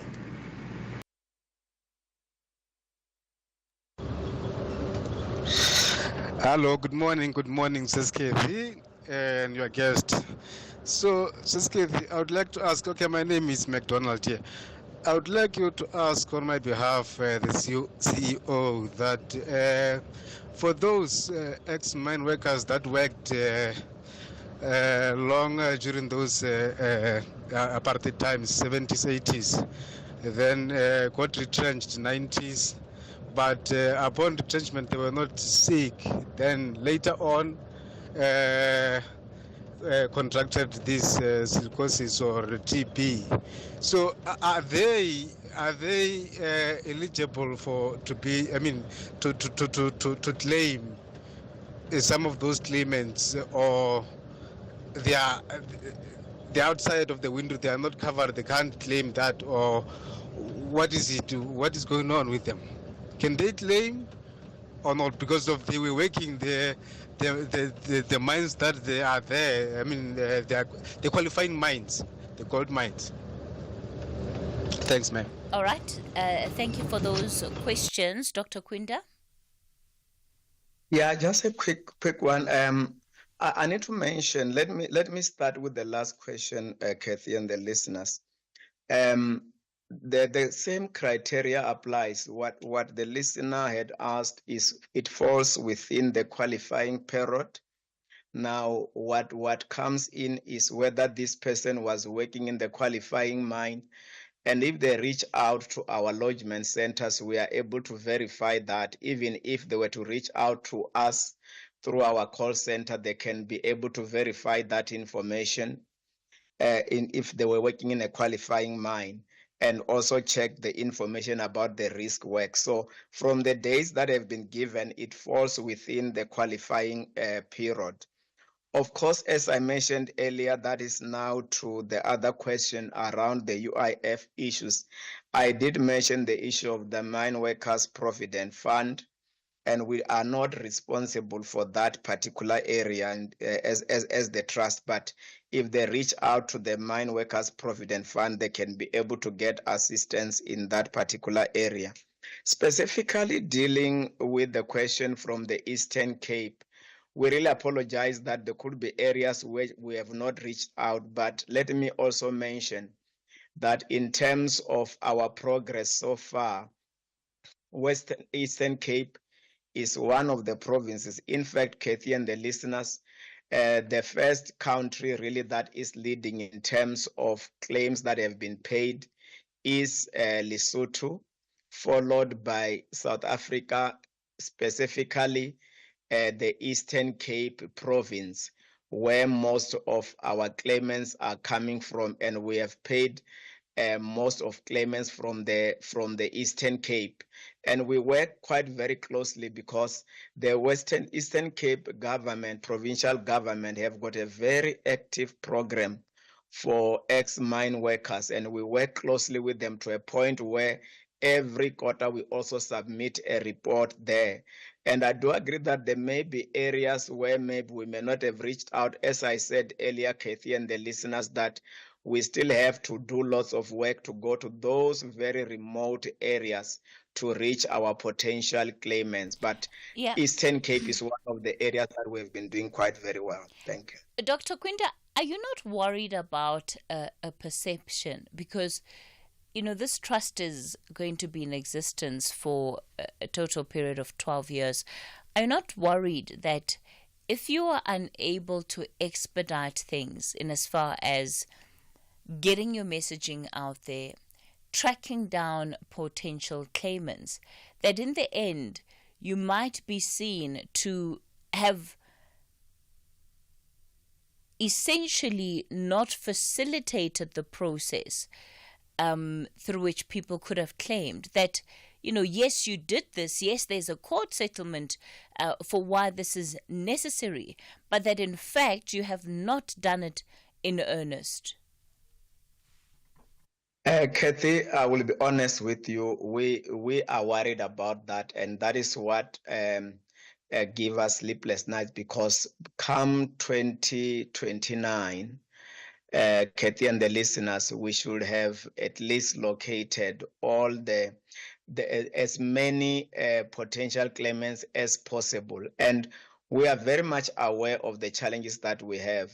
We operate also within a very limited operations budget that have been fixed. That was fixed in 2019, and we have to work on that for the next 12 years. It's then the trusted is 845 million. So as much as we would want to do what the listener said, let's run into the communities and so on. That's why earlier on I said we do work with structures on the ground, and that is what we are going to strengthen to ensure that we locate as many potential claimants as reasonably possible. It is one issue that we are concerned about, and listeners need to know that we are doing our level best, and we're going to explore further means to reach those potential claimants. Surely, at the heart of it, right, is really around doing what is right for these mine workers. And if in the end there's money that is returned back to these mining companies because it has not been given to the rightful claimants, then the purpose for why all of this has happened is really, it would not have been achieved. So there must be an earnestness and a sincerity about what it's going to take to actually realize the full purpose of this. Cathy, I agree with you 100%. As I said earlier, we are concerned about that. And of course, if the lifetime of the trust comes to an end and there's to be money that has to be returned, and there are still claimants who are sitting out there, none of us will be comfortable with that. And hence I said earlier, what we have dealt with, we do acknowledge, is low-hanging fruits, as you heard from the listener.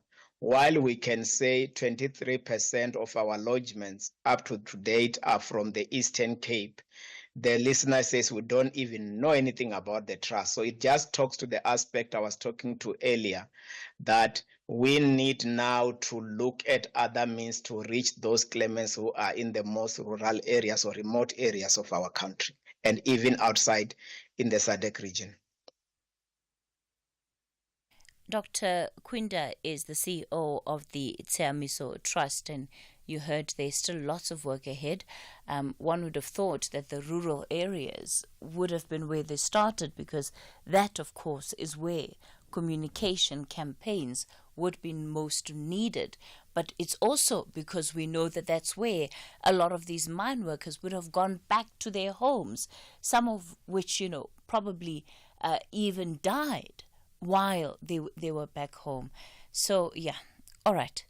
That's where we're going to leave it with that conversation for today. The show back with you again tomorrow between 9 and midday. Up next is the book reading.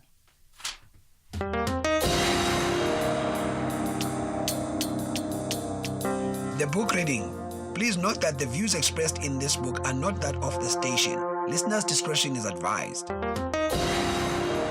SAFM presents another episode of A Life of Purpose, written by Luvuyo Wochela and Lumkile Wiseman Kuhlu. The reader is Lerato Velase.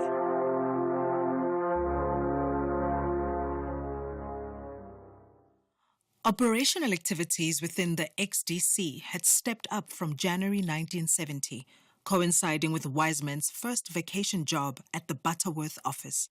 The corporation had hitherto employed 3,066 Africans and had extended financial aid of about 2.3 million in the form of business and housing loans. But in January 1970, it had produced a comprehensive 3-year developmental strategy.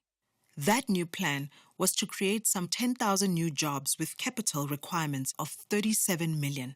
With the increasing volume and demand for paperwork, the auditing of figures and prerequisite development plans, the XDC drew heavily on Forte's expertise. Besides the help provided by Van Eerden's department through his students, some academics had to provide general survey and broader regional plans of the Ciskei in 1970, surpassing what Derek Nell did for the Transkei in 1964. The Faculty of Agriculture and the Agricultural Rural Development Research Institute, ARDRI, was set up to provide technical research, input, and human resources for the rural and agrarian development programs of the Bantustans. 2 years later, at the beginning of 1972, the Minister of Bantu Administration, MC Botha, would come in person to Alice to officially open that Faculty of Agriculture. In the meantime, the intense exposure to what accountants do in real life became the stimulus Wiseman needed to make the supreme effort to complete his studies in 1970, and the catalyst for his decision to lean more towards accounting than economics. Throughout that 1969 summer vacation, he met and shared practical experiences with the senior accountants of the XDC, Archie Nkonyeni and Agrippa Mayaba. The nature of XDC's financial operations also introduced him to numerous Transkei entrepreneurs. At the beginning of 1970, XDC had taken control of over 30 businesses, many of them garages or service stations, with the larger concessions being in Umtata and Butterworth.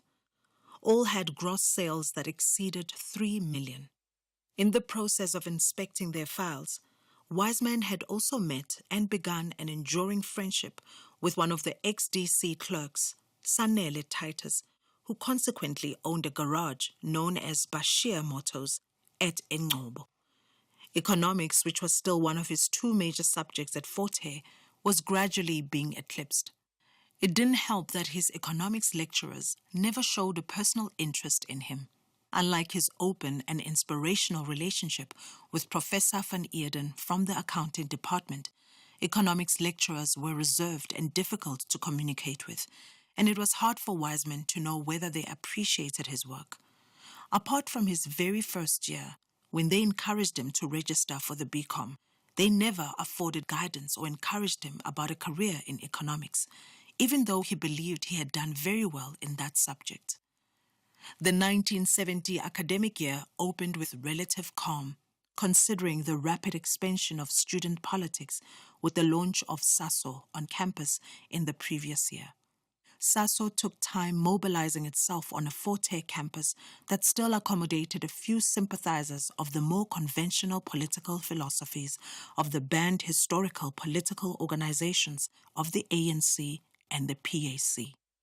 The tradition of Fort-Hare social life, underpinned by the values of non-racialism, did not easily dissipate. The proscription of the ANC and the PAC had triggered the emergence of the short-lived ASA, and ASUSA, at least for the student population during the early to mid-1960s. The banning of the ANC and PAC didn't necessarily mean the end of their activities, which remained lively, though underground, in and around Fort-Hare, although the control of this campus by the ideologies of segregation effectively meant that the lobbyists of underground political interest groups had to be heedful. A touched heart and persistent challenges. Demonstrations were frequent in early 1970. Wiseman knew what they were about, but did not join in because he had to focus on completing his degree. His experience at the XDC was helpful in his understanding of business management.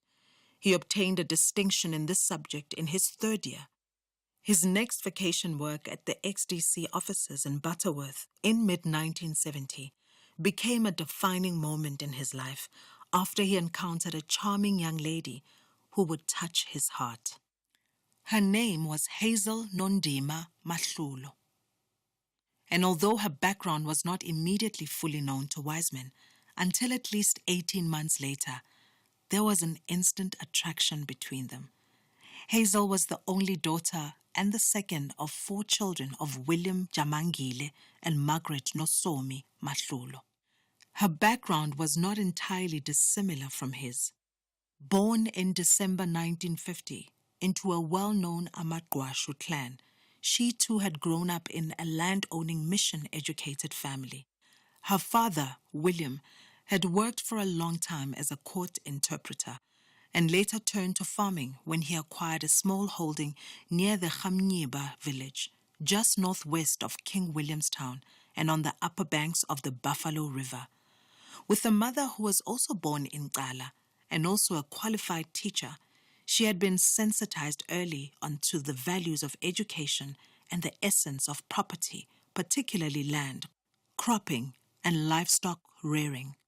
Resources from home had supplemented her senior secondary education, which she undertook at Marymount, a Franciscan Catholic boarding school for girls in Uitenhage. Despite being devastated by the death of her father when she was only 13 during her first year of secondary school at Marymount, she recovered and progressed surprisingly well.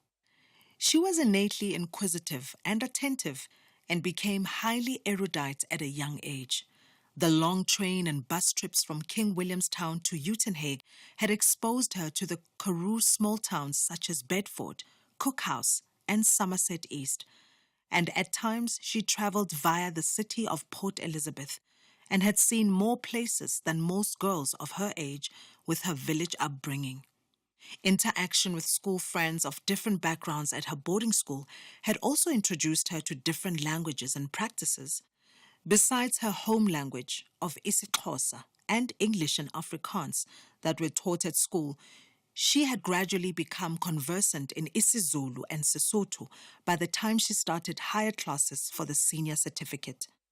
She had completed her schooling and had acquired her senior certificate by the time she turned 18, a remarkable achievement in those days. But since she could not access funds to proceed immediately to tertiary education, she secured in 1969 a secretarial position at Ikwezi Logusa, a school for the handicapped in Umtata, and also registered to study for a tertiary qualification by correspondence through UNISA. A friend of hers informed her of job prospects at the XDC towards the end of that year. She was immediately assigned as an administrator to the Human Resources Employment Bureau of the XDC in the big complex of the Umtata office, where she later recalled the frenetic pace. The Umtata XDC office was big, and it actually took up the 2 levels of the Transkei Hotel. There were numerous offices of the training department occupying the lower floor because the XDC had taken over all the trading stations. These were fairly busy since all shopkeepers were being trained there. She was inundated with work straight away because she had to receive, assess, process, and record different kinds of applications, some of which were also in the Butterworth and the King Williamstown offices. Her immediate superior, Ignatius Mdlekazi, the personnel officer fondly referred to as Mchana or niece, because he was of the same clan of Amaqwati as her mother. Hazel in return referred to him as Malume or uncle. Admiring excellent work, he had taken notice of Mr. Van Eerden's students, especially Wiseman, during their vacation jobs in the XDC offices. Mdlekazi felt strongly that his niece should associate with younger people. Hazel vividly recalls how, on one of the trips to the Butterworth XDC offices, Mdlekazi abruptly announced, "Mchana, there is a young chap I want to introduce you to." Naturally, she was surprised, but the matchmaking Mdlekazi was not easily dissuaded. When he finally set up their first meeting, Hazel was quick to observe and appreciate Wiseman's cultured and respectful manner. Similarly, Wiseman was intrigued by Hazel's quiet assertiveness. Recalling their first encounter, Wiseman remarked that she was quite striking, young, vivacious, and well-dressed. Everything about her looked elegant. That initial encounter took only a few minutes, but those first impressions were locked in both of their memories, and there was strong mutual inclination to learn more about each other. Wiseman returned to Forte after that vacation job with a touched heart. He didn't have time to celebrate after completing his degree with, again, outstanding grades at the beginning of 1971. He had passed 4 majors instead of the usual 3: business management, which he accomplished with distinction, economics, accounting, and statistics. Now he wanted to attempt honors in economics.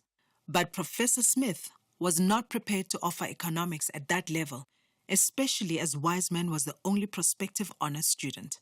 However, some of the staff members in the economic sciences felt that his outstanding contribution should be acknowledged, and they motivated that he be invited back in 1971 to work as a junior lecturer in business management.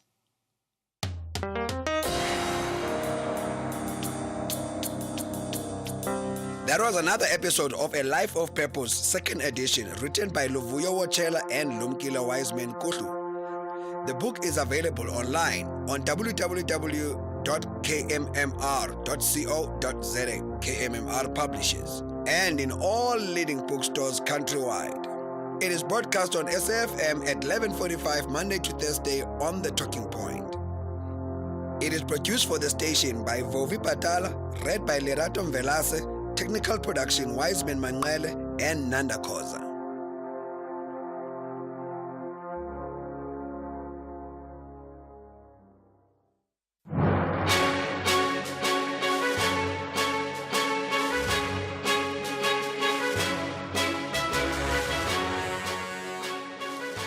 12 o'clock on Monday, the 16th of September 2024. Very warm welcome to Updated Noon here on SAFM. Leading the conversation, I'm Sakina Kamwendo. Coming up in the next hour, new evidence has come out to light, and we are forced to investigate that evidence that's come to light, and that investigation is at a sensitive stage. We can't speak about it.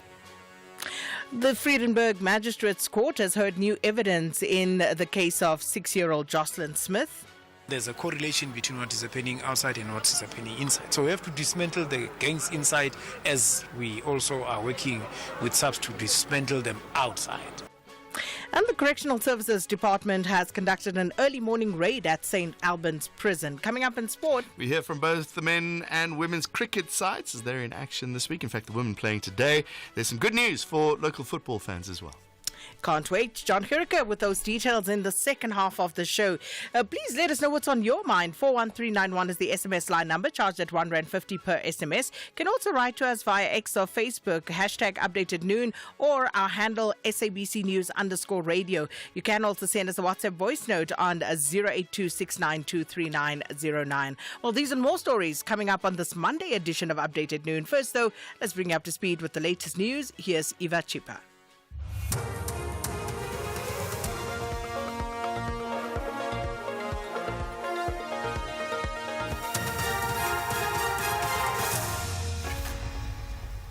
Thanks, Sakina. Top stories at 12.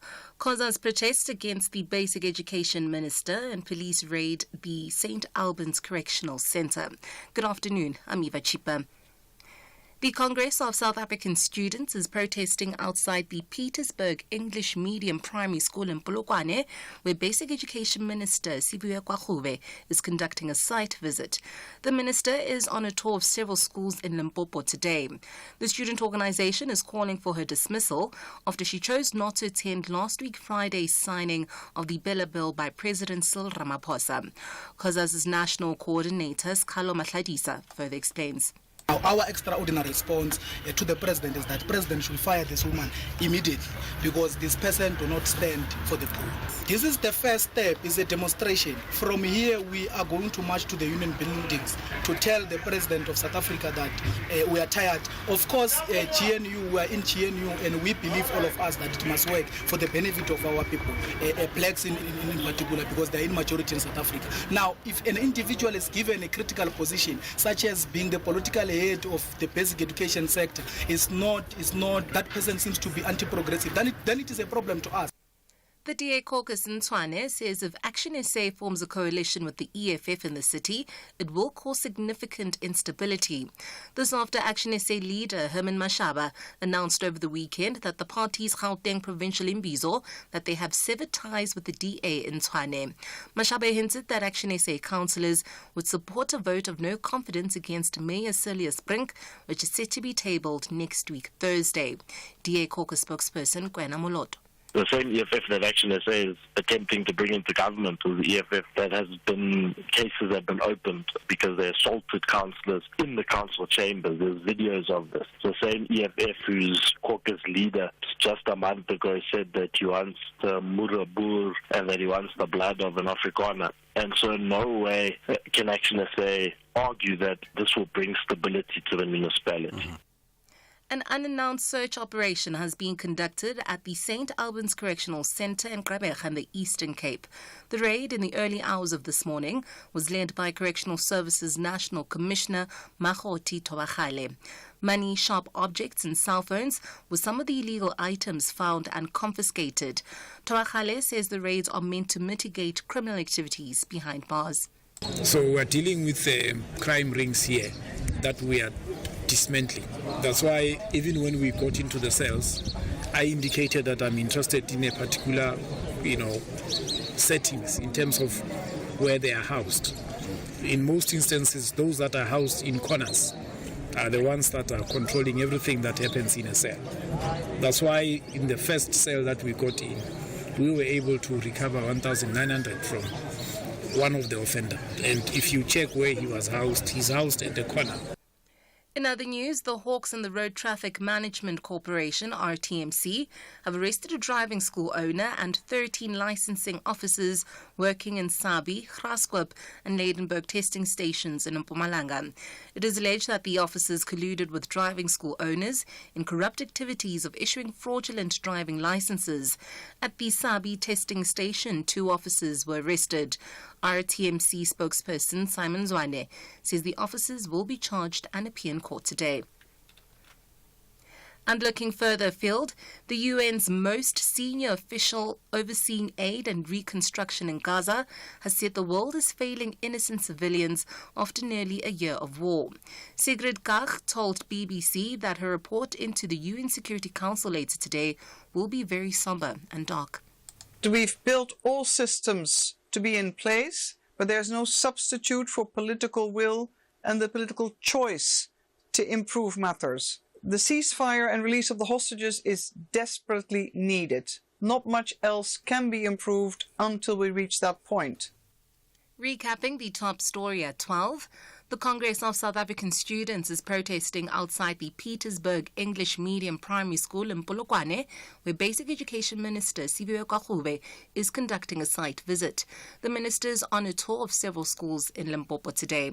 I'll be back at the bottom of the hour. For SFM News, I'm Eva Chipa. Update at noon with Sakina Kamwendo, midday to 1 p.m. Update at noon with Sakina Kamwendo. Thanks, Eva. Good afternoon, everybody. It is 6 minutes after 12. Welcome to Updated Noon, and thanks so much for joining us at the start of a brand new week. Well, that story, the lead story in the news there with Eva, the Minister of Basic Education, Siviwe Kwagube, will actually catch up with Section 27 on this, because the Minister is in Limpopo province, and this, of course, on that campaign to get rid of pit toilets. Now, the Education Department in Limpopo has indicated that they've managed to eradicate so far pit latrines at 90% of schools in that province. So the minister is visiting some of the affected schools, as we understand. So we'll check in with Section 27 to see just how well this particular project is going, this campaign. The minister had indicated a few weeks ago, I think, that they intend as a department to have all of these pit latrines addressed by next year, March, if I'm not mistaken. I think that was the sort of deadline they were talking about. So that's the one story. We'll also bring you up to speed with what's happening in the courts. So the Jocelyn Smith case is back in the courts. 4 accused are appearing in the Vredenburg Magistrates Court in connection with the disappearance of 6-year-old Jocelyn Smith. And can you believe it? She went missing from her home in Saldanha Bay almost 7 months ago now. So, yeah, it's a sad, sad story, but Corbin August watching that one for us. And then also 3 suspected kingpins behind illegal mining in Limpopo. They'll also appear in the Praktisier Magistrates Court outside Burgersfort today. And the theft case against Longwe Twala, the son of music legend and producer Silo Chico Twala, is also back in the Randburg Magistrates Court today. And then some of the other stories that we're watching, the Road Accident Fund are hosting a media conference that was earlier today, and the media briefing is about the 2024 financial situation that the Road Accident Fund finds itself in. So they'll talk about the annual performance results, also annual financial statements, and the steps taken to disprove the campaign by attorneys and private interest who've been shut out of, as they say, trying to milk the institution. And also keeping an eye on the Minister of Higher Education and Training, Dr. Nobuhle Ngabane, and the National Student Financial Aid Schemes Administrator, Mr. Freeman Nomvalo, holding a joint press briefing to provide feedback on the Ministerial Stakeholder Engagement Program, which began on Thursday last week, and that, I believe, started a little while ago. So those are some of the stories we're watching. There are, of course, others as well, but let's get the show on the road. Update at noon, midday to 1 p.m. Now, the Vredenburg Magistrates Court in the Western Cape has postponed until the 21st of October the case against 4 people accused of their involvement in the disappearance of 6-year-old Jocelyn Smith. The accused made a brief appearance in court this morning where new evidence was heard after it came to light, resulting in the state's request for a postponement for further investigation. Now, it's been almost 7 months since Jocelyn Smith went missing from her home in Middelpos informal settlement in Saldanha Bay. The 4 accused, including Jocelyn's mother, Kelly Smith, and her boyfriend, Jacqueline Apollos, face charges of trafficking in persons with the purpose of exploitation and kidnapping. Now, reporter Vanessa Puna caught up with the National Prosecuting Authority spokesperson, Eric Ndabazila. Between the last appearance and today, new evidence has come out to light, and we are forced to investigate that evidence that's come to light, and that investigation is at a sensitive stage. We can't speak about it. So we've asked the court to, for a remand so that we continue with that investigation. The magistrate said she's going to make it final. We did not oppose that.